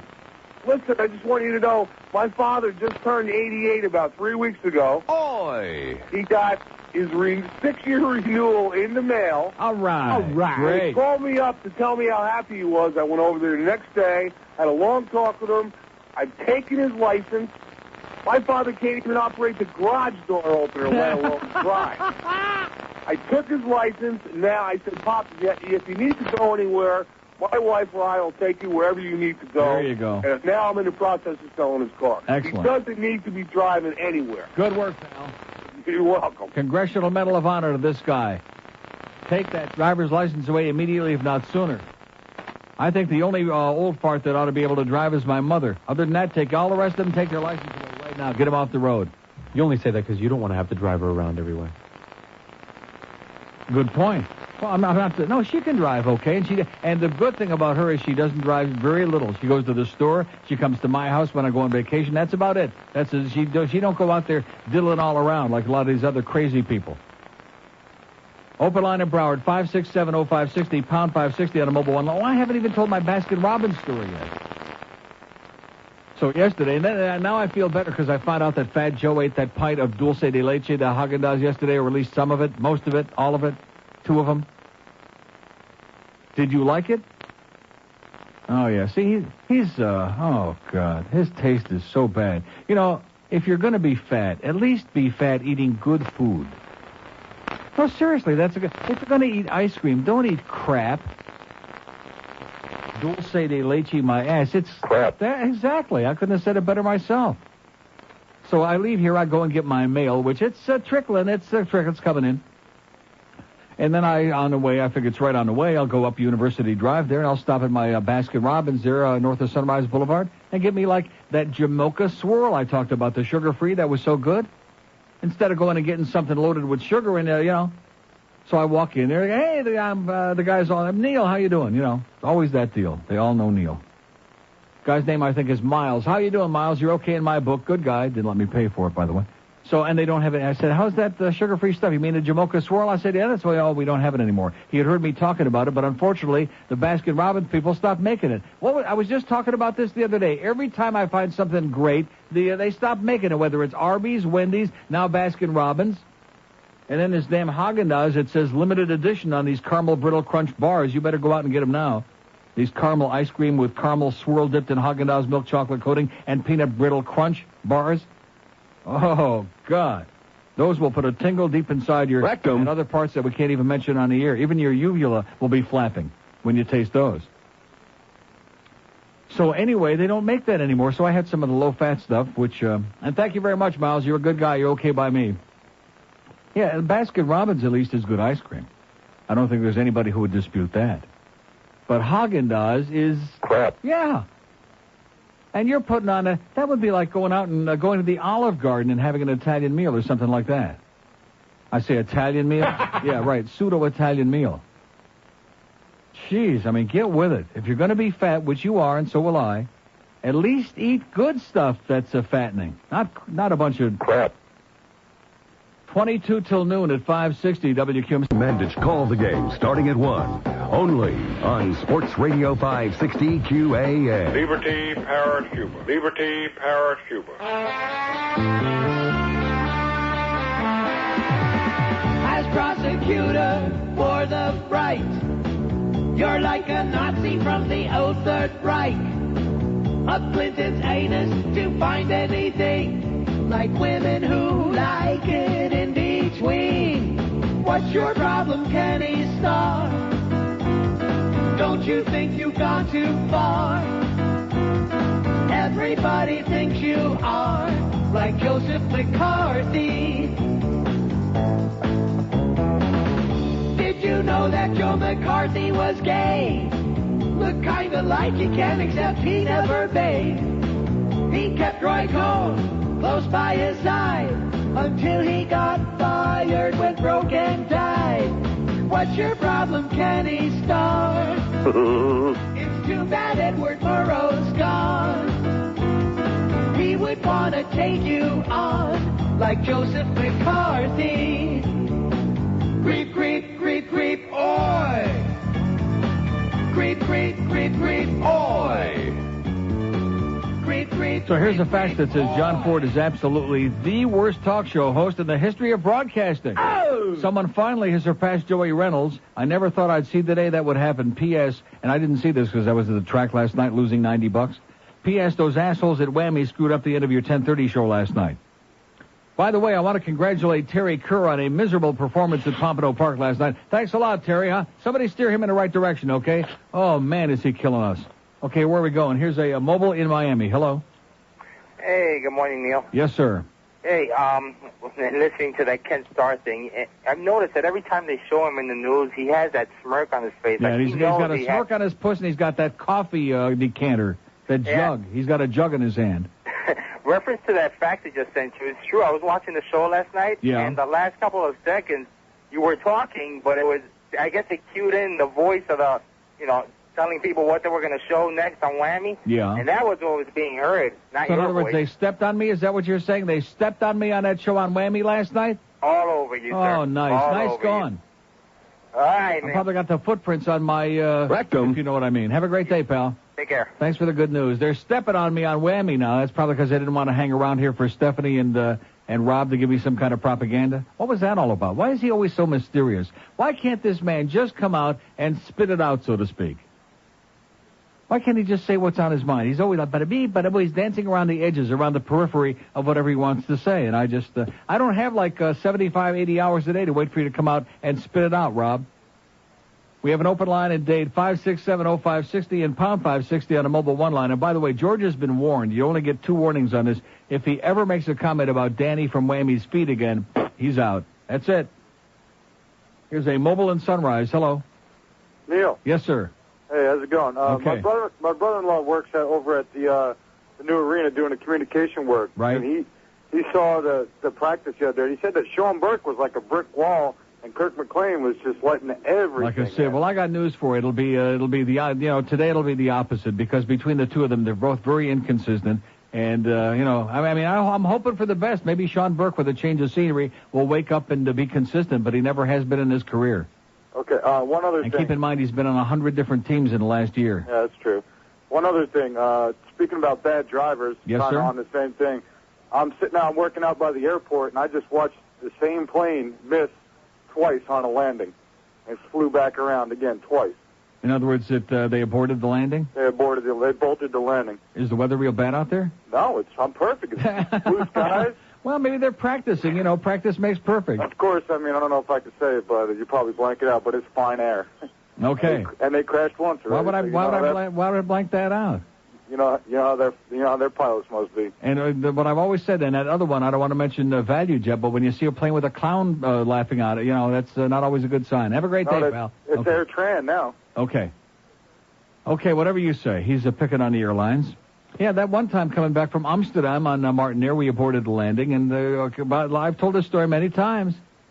And it was raining, and it was windy, and as we were coming in, you felt kind of like a little unstable, and all of a sudden, just a few feet from the runway, hey, we're going back up again. It was pretty nice up there, huh? Yeah, let's go back up there where it's safe. And then I found out later on in the day that a whole bunch of flights had come in and that happened. I guess that's not really all that unusual. I've only had it happen that one time. Thank Madeline O'Hare. Thanks somebody.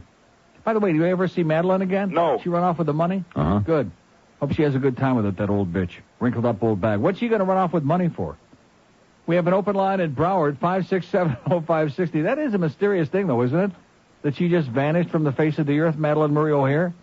Just disappeared. We don't know if she's dead, if she's alive, if she absconded with how much money could she get? Atheists don't donate any money. Well, what does that mean?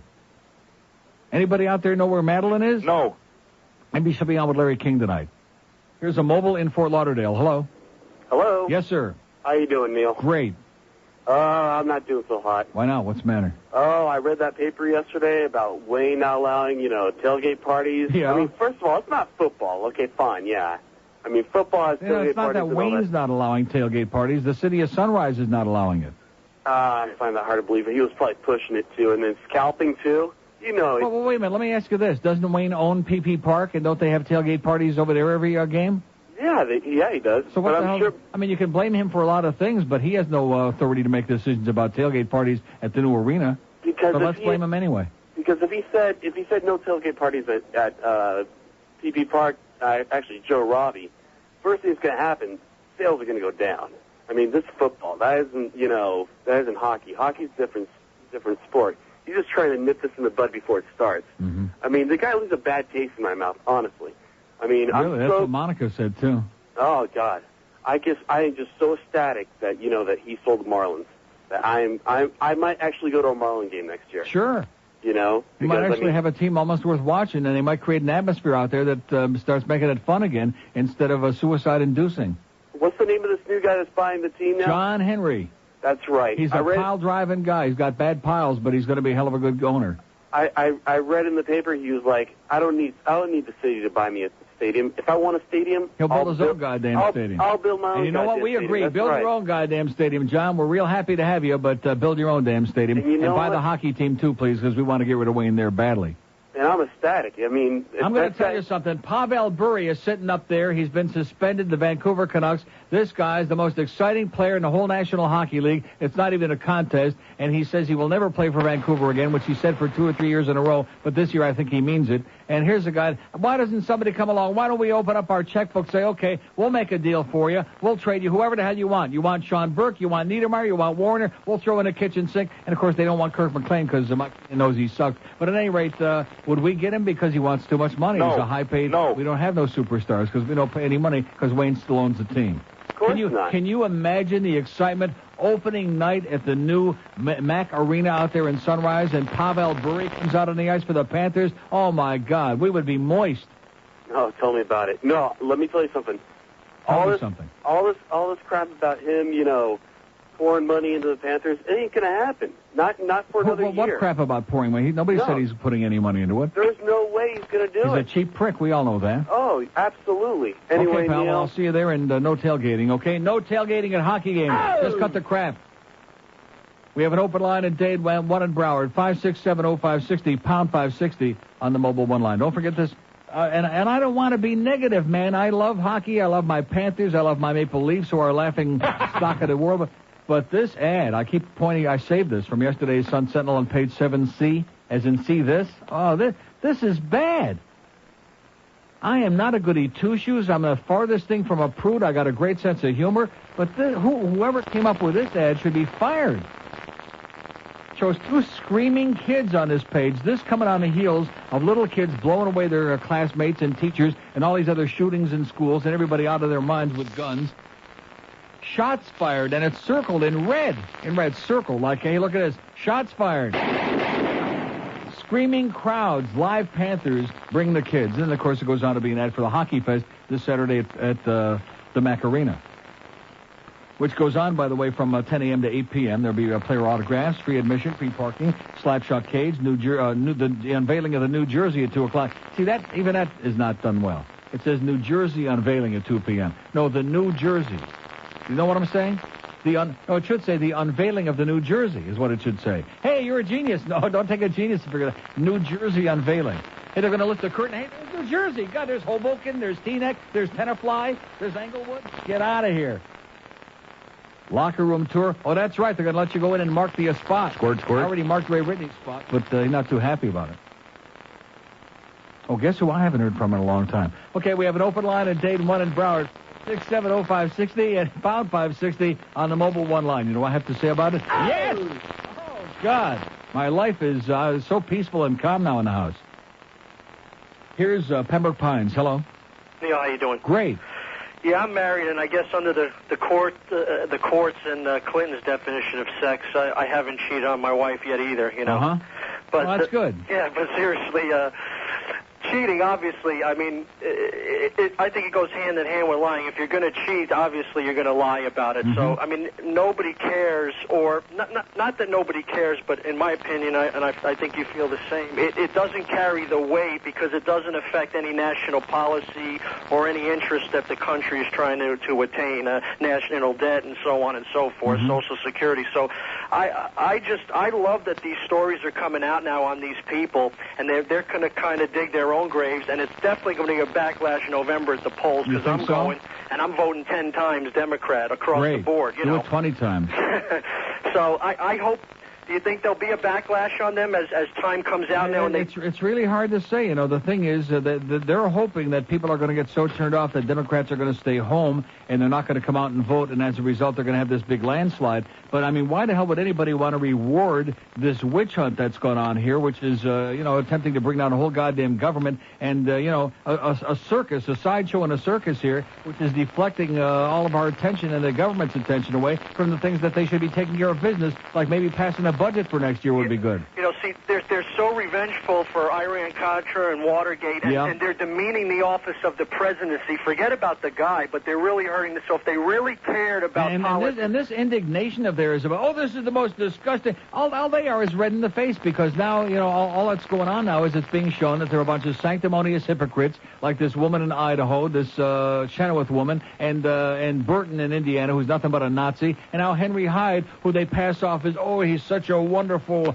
gentleman and a true... It's a bunch of bullcrap. It is as partisan as the day is long, and that's the problem with this goddamn country, is politics in this country have nothing to do with what's good for the country. It's a game between the pulling against each other. It's bad news, man. It's sickening. But, you know, Neil, the thing why I think there's going to be this backlash is because any moron, Democrat, Republican, Libertarian, whatever, can see that they didn't have to go to these extremes or come out with such detail. They could have easily done and made their case without that. You don't... And by the way, they're having their meetings today in secret behind closed doors. That's right, with about releasing the tapes.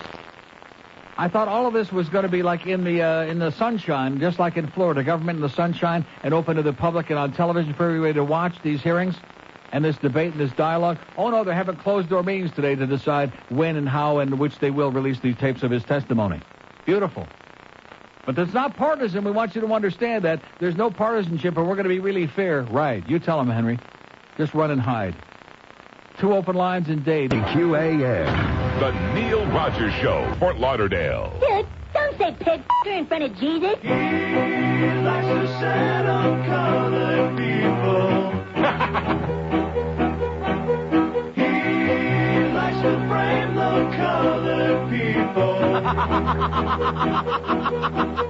Officer Furman, driving through Brentwood at night with a glove in his bag. His evidence bag waits at the Bronco, opens the window to leave a few drops on the floor. Oh, man. A smudge on the door. Officer Mark Furman, where did the blood come from? Officer Mark Furman, he dropped the bloody glove.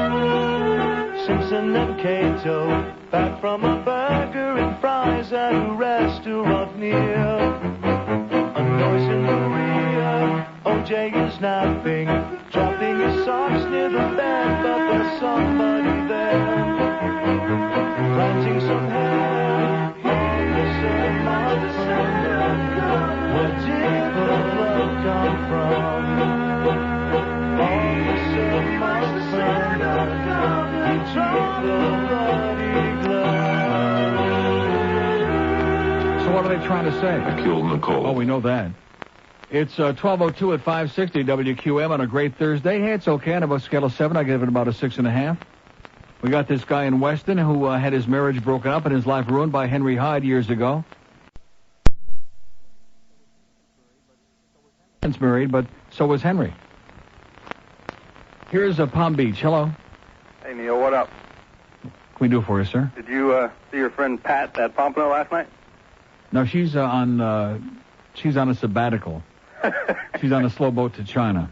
I got a Titanic update from Utah. No. They're that they're censoring it. They're chopping it up and offering a censored version, and they're getting sued by the studio. I saw that. Yeah, I think Orange Snatch may be involved in that. Could be. And you cracked me up a couple of days ago. You were talking about you changed your wardrobe for your TV show where you're wearing those Tommy Hidden Finger shirts and everything. Mm-hmm. I'm gonna have to somehow or another. I'm gonna have to hook up my dish sharing so I can get that. Which is channel 69, right? Right. But no idea whether it be in Boca or whatever. Well, no, it's not on the cable, but I mean, you got to put a UHF thing on there. I think you can get it if you have a UHF antenna. Yeah, I'll work on it in the video too. Okay. Thanks. Good luck, pal. Just keep working on it. We have 2 open. Oh, it's against a lot of work on it, and Boca's in it. So, like I said, don't work on it. 2 open lines in Broward, 567-0560 and pound 560 on the AT&T wireless line. What do you think? Should Henry hide? What do you think? No. Let's bring him out. Let's put a spotlight on Henry. Let's shine a light in his crotch and see if there's any stains left over on what's-her-name's dress from 30 years ago. You never know. You never know what she might have hiding in the closet, in the broom closet somewhere, that old bag. She might have one of those old stained dresses from back in Henry Hyde days. Let's get the old evidence. You know what I'm talking about? I killed Nicole. Yeah, we know already, okay? Here's Gould's. Hello. Hey, Neil, how's it going? Okay, sir. Got to apologize because I can't listen to your radio show at the office during the day. Too many computers, too much interference. But I was watching the TV show last night. Yeah. And you kept repeating a phrase over and over. Lying under oath is not perjury. That's right. Sir, you can laugh all you want. I mean, this just a minute. You think I just made that up? I looked up the definition for perjury last night, and it basically says to give false information under oath. But that's not correct. That's not the total legal definition of what really constitutes legal perjury. That's not correct. It has to be material to whatever the subject matter is. And the judge in the Paula Jones case has already ruled specifically that testimony was not material to the case, and the case has been thrown out anyway.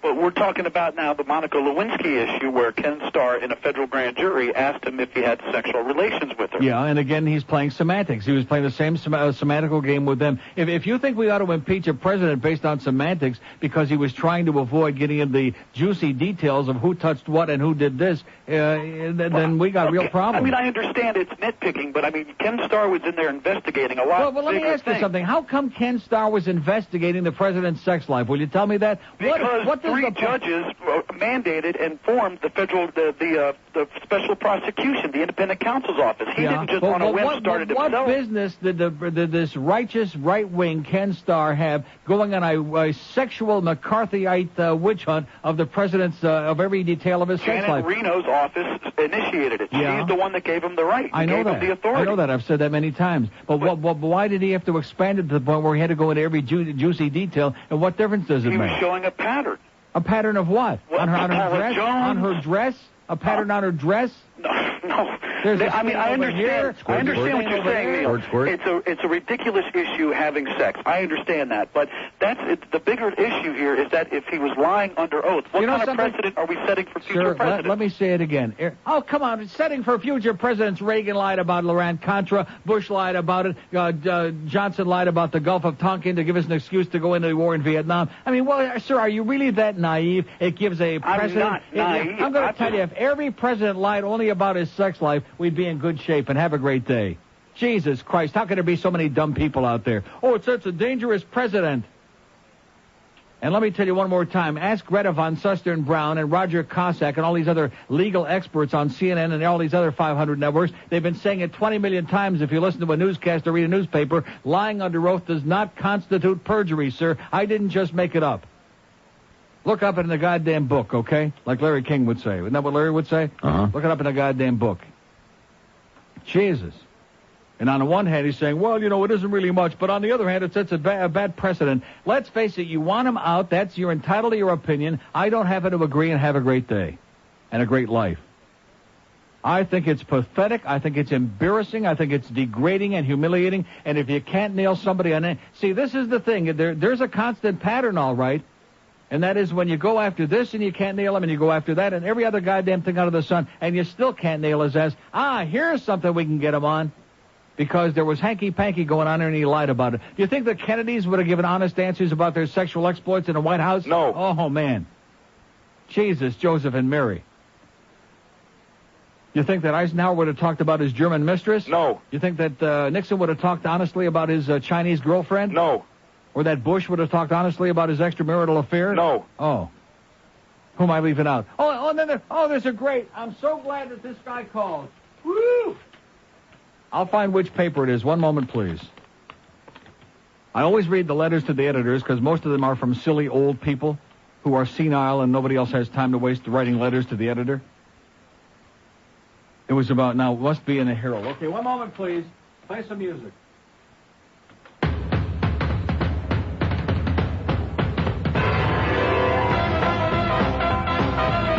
that crap. Okay, here we go. It's in the Herald. Here it is. When I was born, Harold Courtney in Pembroke Pines is probably 110 years old. When I was born, Franklin Delano Roosevelt was president. The esteem for the presidency was instilled in me by my parents and teachers. Presidents Harry Truman, Dwight Eisenhower, Ronald Reagan, and George Bush may have had their faults, but they did not embarrass the country as President Clinton, yada, yada, yada. Okay, maybe next time we can find a president who won't embarrass us in what he's saying. Isn't that interesting? FDR, who had a mistress, almost the entire time that he was in the White House, while his bull-like wife, Eleanor, was off living with her girlfriend, not even in the same goddamn house.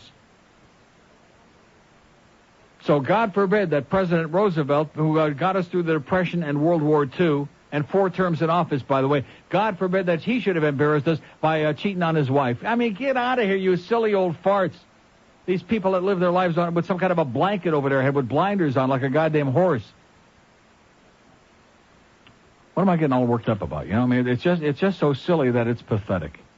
It's just tragic. 10 minutes past noon at 560 WQAM. Say, it's 12:16 at 560 WQAM. Oh, they did it perfectly today. Thank you, Nisi and Chuck, of course, from the. This is exactly the way I want it all the time. You know what? This could be basically my meal for the day.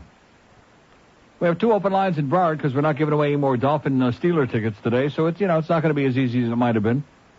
Every time we do that, we have a lot of we get some interesting calls. People who otherwise aren't quite as motivated to call in and say something that might be on their mind. The last guy, see, that pains me. I mean, I can disagree with you all day long. Everybody's got a right to their opinion, but when you don't know what you're talking about, when you're making juvenile statements that on the face of them, it's a dangerous precedent.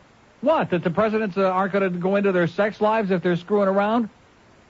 I hate to break the news to you. Even which one of these right-wingers the other day was saying that even politicians... it was it Buchanan? No, not that far to the right, but almost. Even politicians have a private life. How do you like that?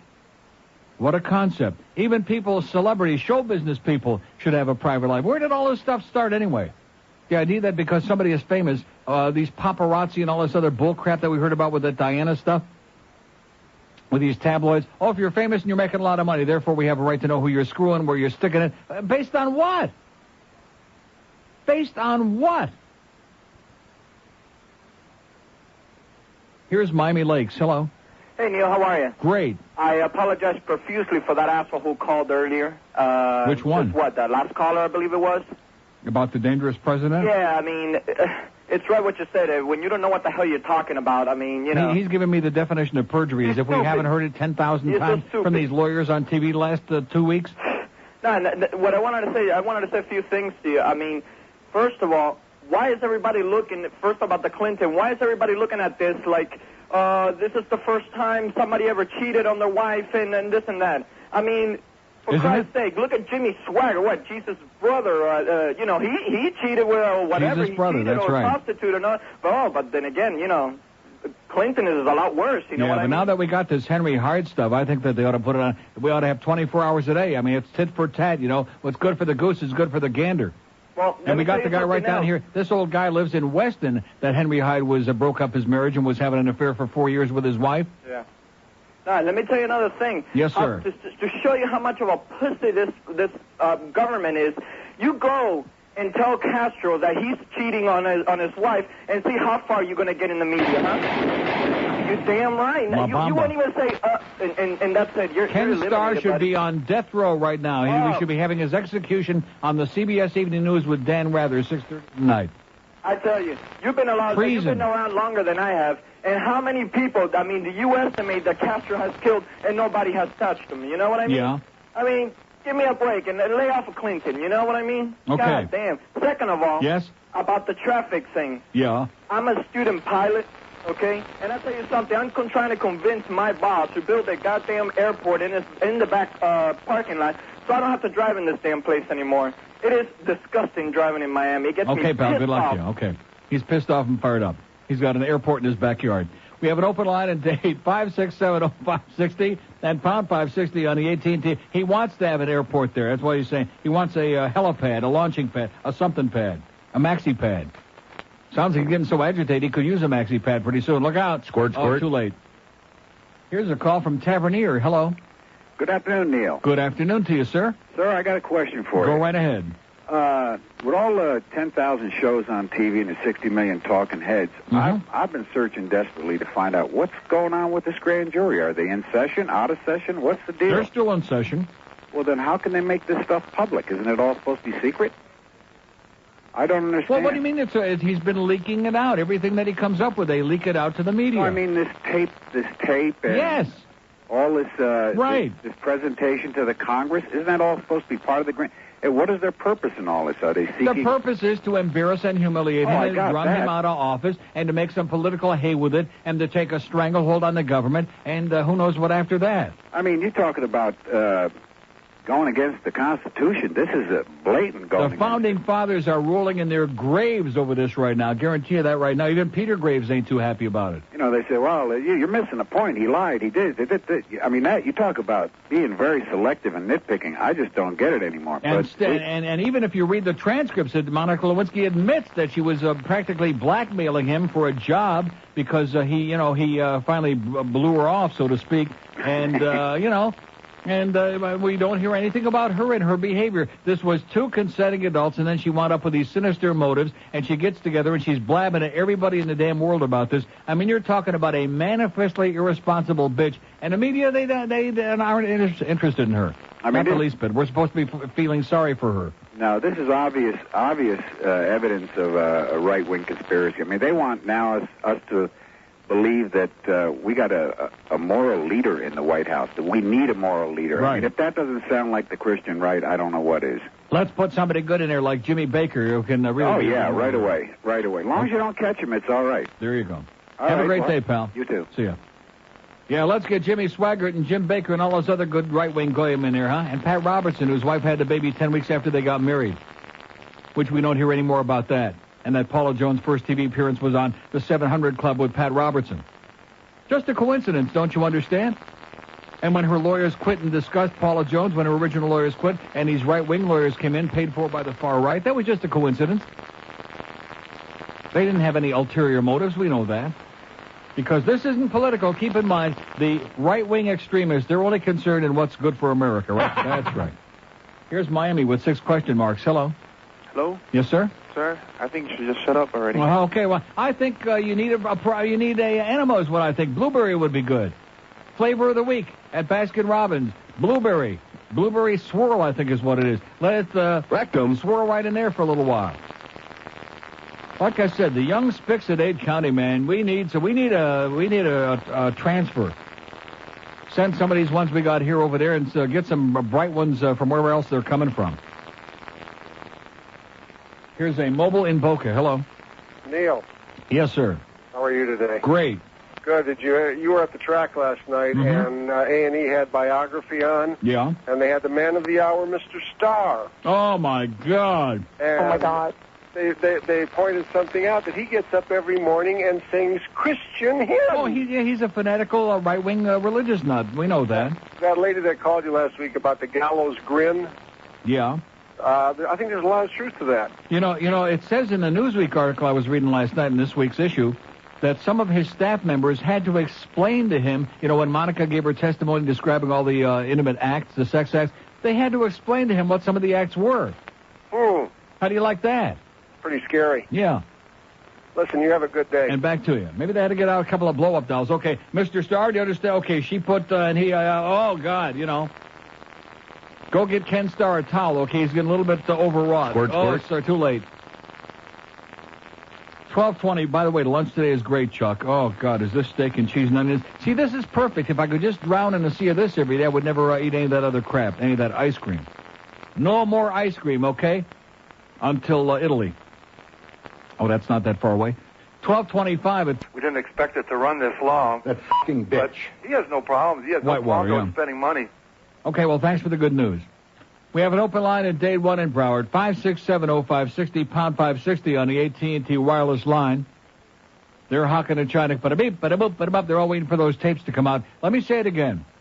Last Friday, all these Nazis were positive beyond a shadow of a doubt. Once they got those transcripts out and they had them all bundled up and they're opening up all those cartons and they're schlepping them all over the place. Once we get this stuff out, he's finished. Guess what? Wrong.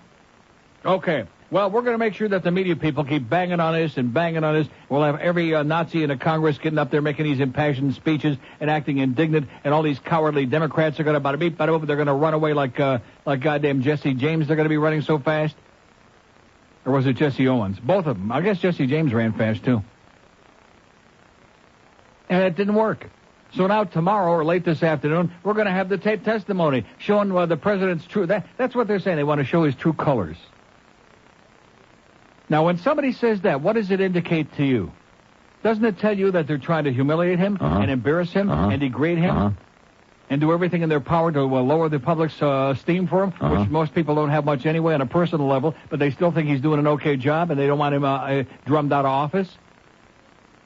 They just, the media and these other people, they refuse to get the message. They're trying their damnedest.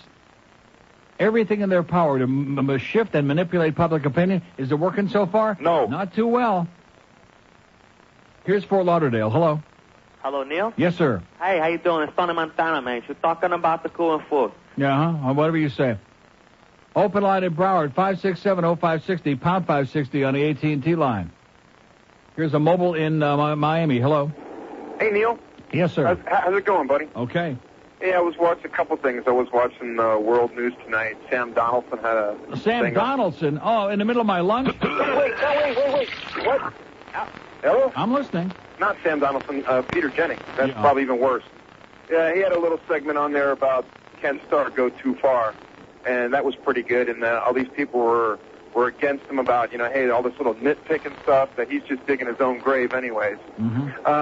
Second of all, I was in Tampa the other day, and I was in this office, and the subject came up, and I said, they asked my opinion, and I said, hey, the economy's fine. I've got no problem what he does in his personal life. And this guy goes, oh, that's Harvey Greenspan. He's the one who's got the economy going right. Then this woman... Harvey Greenspan? Yeah, that's what the guy says. Oh, I thought maybe Harvey Firestein. Yeah, and then this woman chimes in and says, she says, now he's the president of the United States, and we should know everything that's going on in his life. And I go, hey, what about when we start finding out what's going on in your life? Maybe he's got bloody diarrhea. You think we ought to hear about his bowel movements like we did President Eisenhower? I said, what if they start poking around in your life? What's going on in your life? Yeah.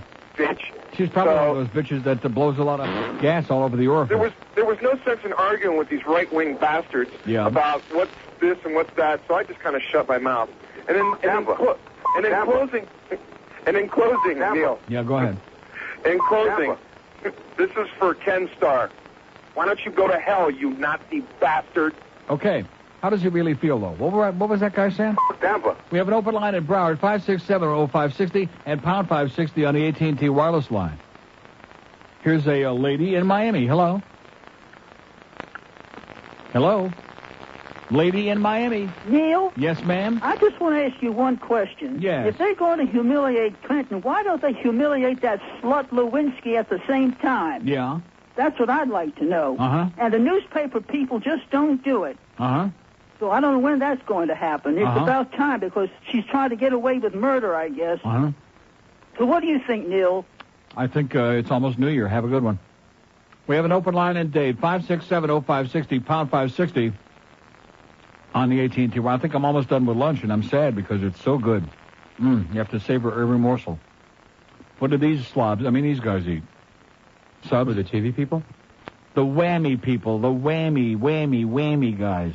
Mostly turkey, some tuna. They're turkeys?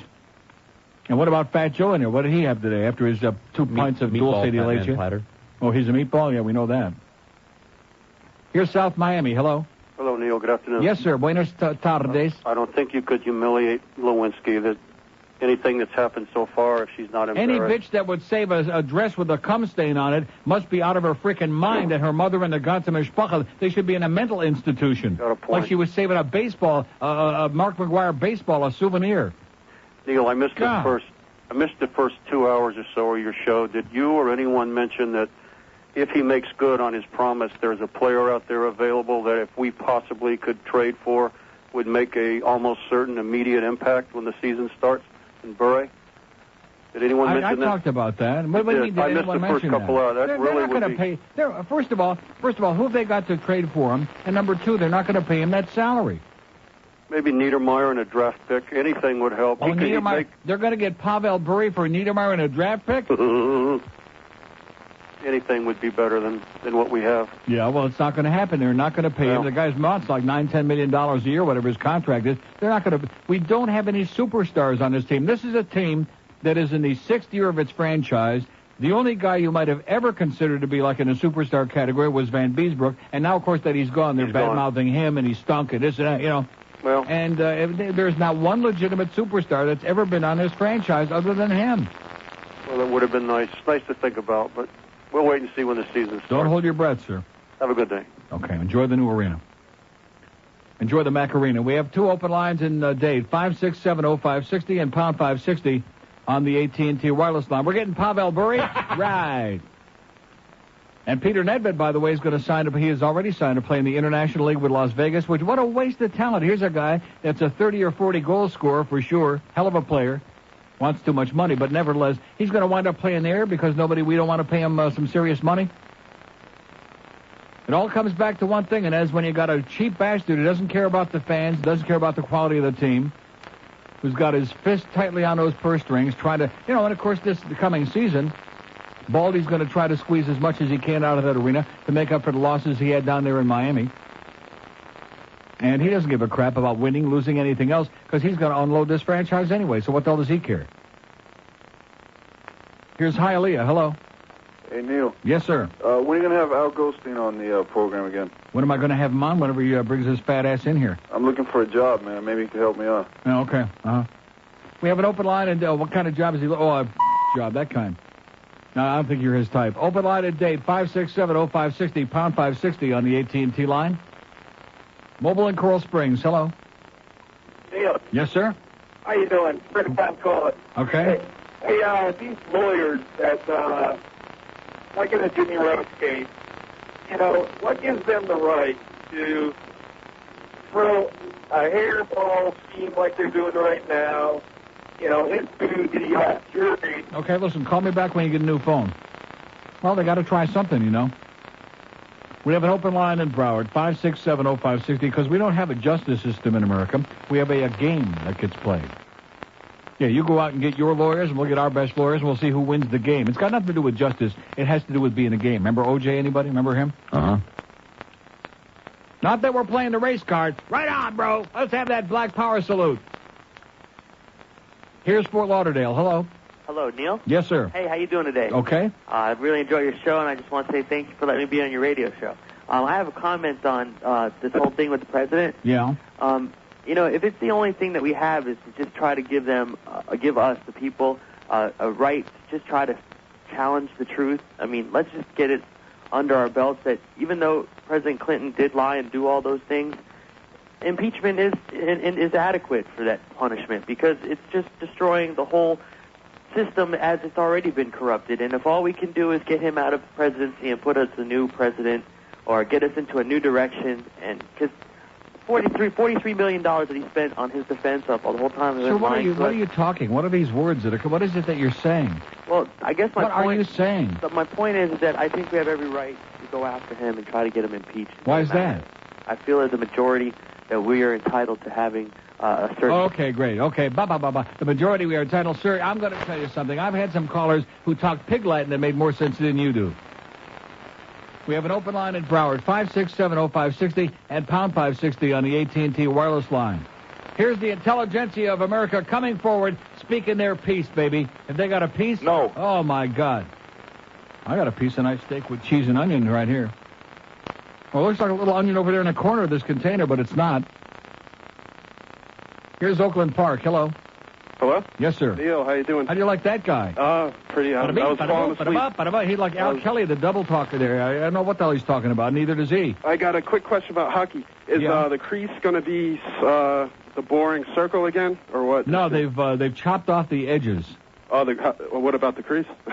No, and that too. No, they chopped off the edges of the crease to make it smaller so that guys who were like on the edge, who may have their skate, which used to be in the crease, instead of just getting rid of that stupid rule and letting a real goal be a goal and allowing some judgment with the referee and the linesman there, I mean, if a guy is off in a side and it has nothing to do with the goal being scored, that's the decision that should be made. But unfortunately, Captain BM, by the way, is one of the great proponents of that in the crease rule, which is the dumbest rule that hockey ever came up with. Well, that's nice going, Captain BM. That's Florida teams for you. How about The Exorcist? Is that new thing coming out soon? Any minute. About that special edition thing they have? Any minute. Or pieces. Could you help an old boy? I'm a Catholic. No. We have an open line in Broward, 5670560, pound 560 on the AT&T wireless line. Lorenzo's wish. When I was John Benet Ramsey, I was killed by my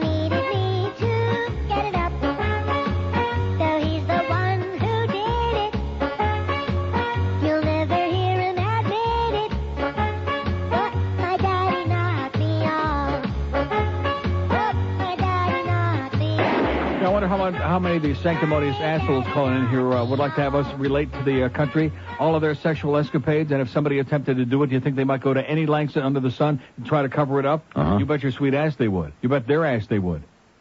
Oh, no, but he's brought us to a... Yeah, right. You know, the French newspaper Le Monde, they said they thought that it was cute that the U.S. had a president that was having extramarital affairs.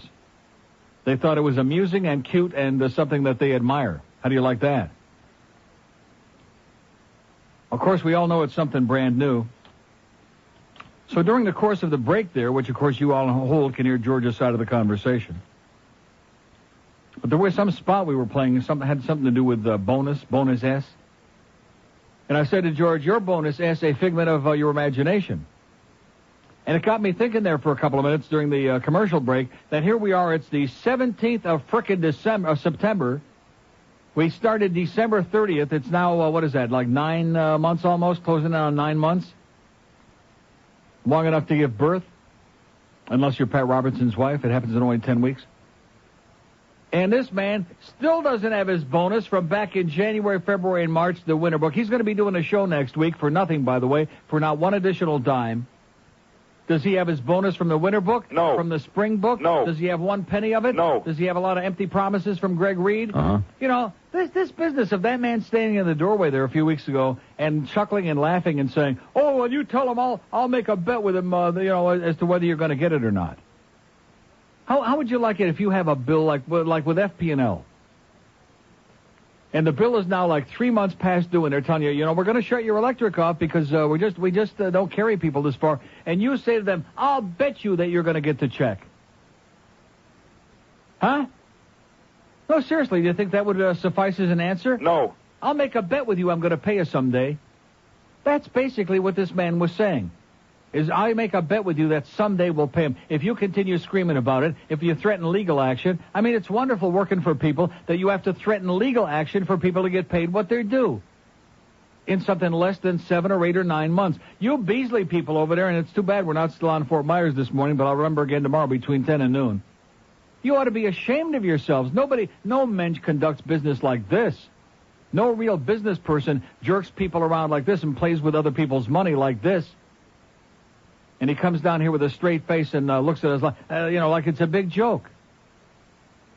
Oh, yeah, well, I'm taking care of it. Oh, as long as you say you're taking care of it, Greg, that really makes us feel very confident about it, okay? Like, where's that $200 for that spot? Huh? Where's the $200 for the spot I cut, which Joe Costello was anxiously waiting for, which he could go out to the track or have a good time with this weekend? Anybody know where that $200 is? No. Adam? No. Adam's out there scouring the countryside, finding a few more quack accounts. Okay, here's a mobile in Miami. Hello? Hello? Yes, sir. Neil, I've been waiting on my cell phone for 14 minutes now to get on to speak to you because I wanted to comment on that moron who called the president a common criminal. He didn't say common criminal, he said criminal, which is even worse. All right, a criminal is someone who commits a crime. Mm-hmm. And thank God nobody in this country commits a crime or is a criminal until they're convicted and have the benefit of due process. Mm-hmm. In the case of the president... He doesn't have the patience for that. Don't you understand? He's already made up his mind.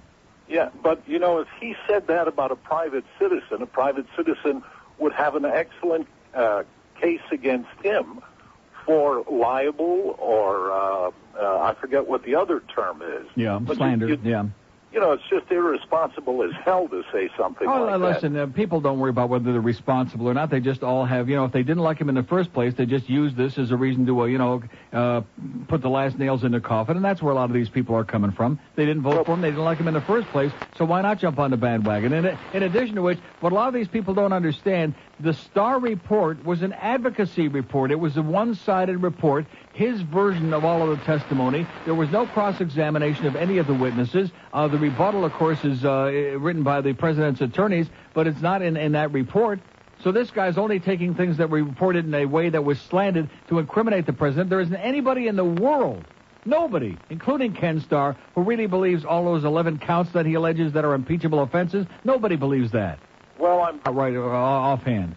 Yeah, well, I'm delighted to say that Starr has made it perfectly clear to, I think, any thinking person in the nation that he's embarked on a personal and a bitter vendetta to destroy Clinton personally and professionally. With a lot of help from the media, too, by the way.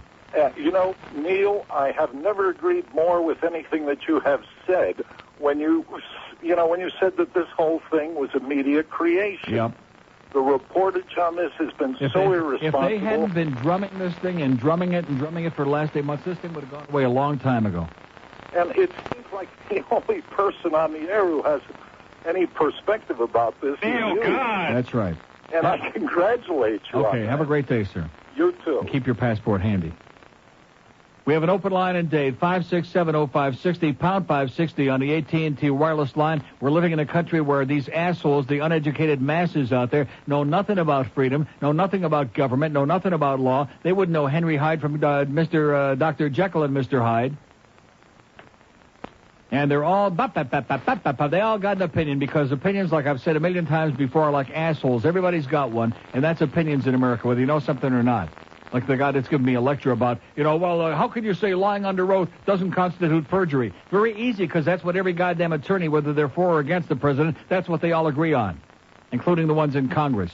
So go argue with them, expert. Here's Miami Beach. Hello. Neil. Yes, sir. Hey, how you doing? Great. Hey, I'm just shocked. Why are people so upset about this? You turn on the TV during any time of the day, and you find any program about adultery. Why are people so shocked? That's right. That's very common. How about Guiding Light, man? They're doing everybody in town on Guiding Light. They're all doing each other. They're doing their mothers, their fathers, their sister-in-laws, their brothers, their sheep. Your last caller is the only one that I agree with, because the person who called you before about that pig land had no idea what he was talking about. Yeah, okay, great. We have an open line in Dade, 5670560, pound 560. I wonder if these guys actually are doing each other while they're making these calls. You know what I'm talking about? I wonder if they actually, have a grip on each other. Because the one guy that called before, he told George off the air that this one is the one with the smallest penis. Let's go to North Miami Beach. Hello. North Miami Beach. Neil. Yes, sir. How are you? Good show. Yes, sir. I know you like to gamble. You go to the track all the time. I see you up there. I go to the track all the time. I love pumping, though. Yeah, once a week. Wednesday night. That's enough for me. I got $25,000 cash. Me and you bet that Clinton is kicked out of office. Cash. Yeah. My lawyer, your lawyer. Meaning what? I'll bet you. Call up Hank. We don't gamble on this show, okay? This ain't a gambling show. Call up Hank or Ed Kaplan. They do gambling shows. We have two open lines in Dade, 5670560, pound 560 on the AT&T line. Here's a make-believe check from the Measly Greed Corporation written out to George Rodriguez for $, signed by Greg Greed. I've been compiling a lot of good material about them for next week, by the way. Really good. Rip them an ass with my enthusiastic permission and approval and encouragement. Because the days and the weeks and the months just continue sliding by, and they just continue, stonewalling. They do, I'm doing the best I can. Well, get a goddamn check over here, for Christ's sakes. We're not just making this up. You owe the guy a certain amount of money. Pay the goddamn bill, that's all. Do business like a real business person. I know that's revolutionary in this outfit. And they just keep lying and lying. Oh, I'll bet you he'll get it someday. Yeah, call up this last guy. Make a bet with him. Said it, John. Hey, boy. Okay, it's 1:16 at 560 WQM. Happy Thursday to you. Happy New Year. Oy. We got Rosh Hashanah. Everybody's running around for the high holy days. They're eating their gefilte fish and all that other. What was that stuff in that Lorenzo spot? Seriously. I mean, I know that every now and then the agency likes to put in a lot of stuff in there, usually Italian stuff that nobody in the world could pronounce, especially me. But that was really spatial. By the way, don't forget now, what is Yom Kippur? A week from Monday? A week from Tuesday? Look, honey, it's on the calendar over there. What's it with a beanie on my head, just to show you how ridiculous it really all is. Oh, but you got to have 2 separate sets of dishes, and you got to fast on Yom Kippur. Yeah, right. Whatever you say. Here's a mobile in Boca. Hello. Hello. Yes, sir.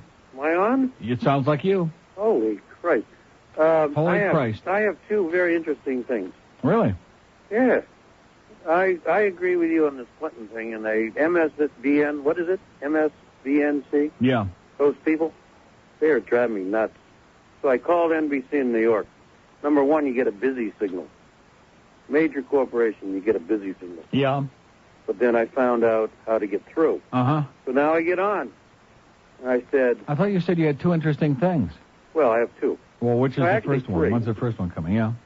Well, that was interesting. No. Okay. I told you he had some interesting crap. He said he had some interesting crap, and that's what he said. We have an open line at Dade 1 in Broward, 567-0560, pound 560 on a mobile 1 line.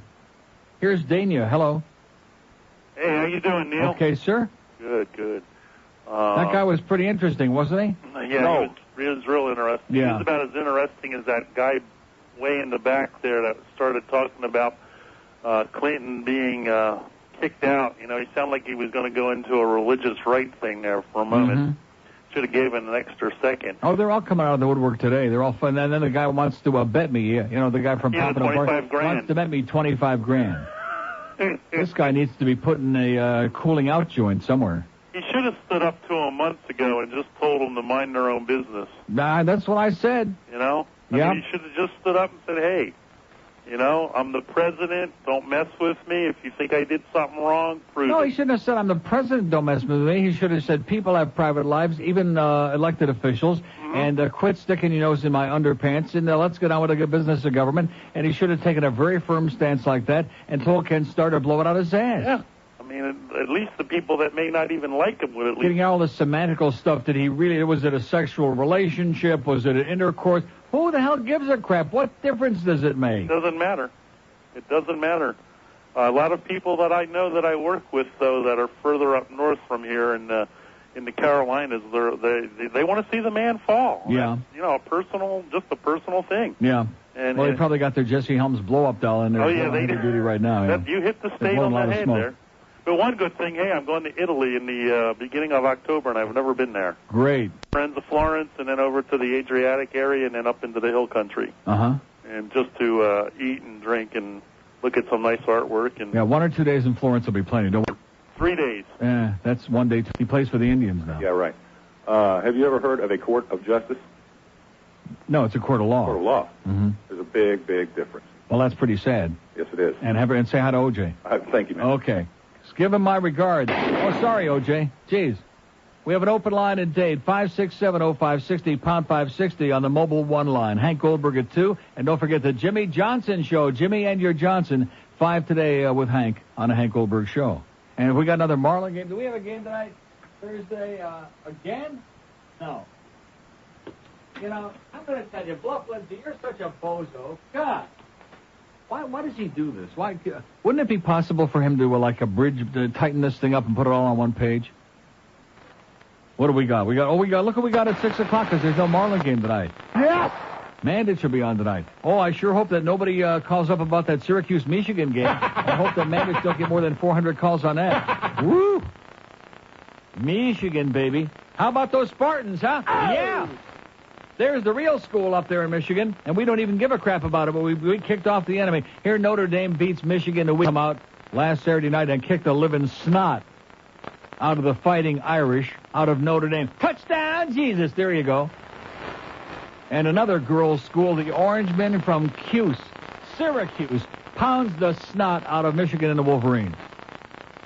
Like I said, that Tom Brady can play on my team any day of the week. Oh! God. Where do they find him? 125 at 5. It says, Neil, Happy New Year. I also want to let you know that I prepared enough of the music there already, okay? Enough of the goddamn music. I love that KJ, though. KJ's the best. I'm sorry, Brian. Boca Brian's the best. I mean, Guitar Man. I also want to let you know that I prepare excellent meals without the bread, i.e. steak, onions, peppers, cheese, and many others, he said. Anytime you need something to eat, we'll be happy to deliver food to you and George. Don't forget, we're right down the street. Love, Brad from Tony's Pizza. Oh! Yeah, that was good stuff that day, remember? Man, that was some of the really... In fact, Jeff Cohen was getting real nervous that day. Woo! He was starting to do the Green Apple Quick Step all over in the loft. Because Tony's, whatever that place is. So we'll take you up on it when I get back from vacation, when I'm down to 100 pounds. Here's Miami. Hello. Bill Clinton is a bastard. Okay, thank you. Open line and date, 567-0560, pound 560 on the mobile 1 line. Thanks, Ken. Was that Ken Starr or Ken the guy with the eyes? Here's Fort Lauderdale. Hello. You know what's even more amazing is the fact that Green... Like I said, we have an open line in Broward, 567-0560 and pound 560 on the mobile 1 line. We don't talk to Chronics on this show, sorry. And I love the way that they just start right out making a little like that without even saying hello, how are you, up your ass, anything at all, as if it's going to mean they're going to be on a lot longer, which it never works. We don't talk to chronics on this show. We also don't do gambling odds. I don't talk about how I bet the one horse at Hazel Park in the 5th race last night, and Brad Kramer went up in the air, and he broke at the start. But I don't go into that, because you want to know why? Because it's boring. That's why. Terminally, unbelievably boring. If you have a chronic gambling thing, be my guest. Have a great time. I just am not interested in hearing about it, and I quite frankly don't think most other people are either.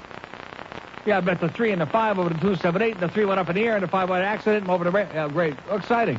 We don't give a crap.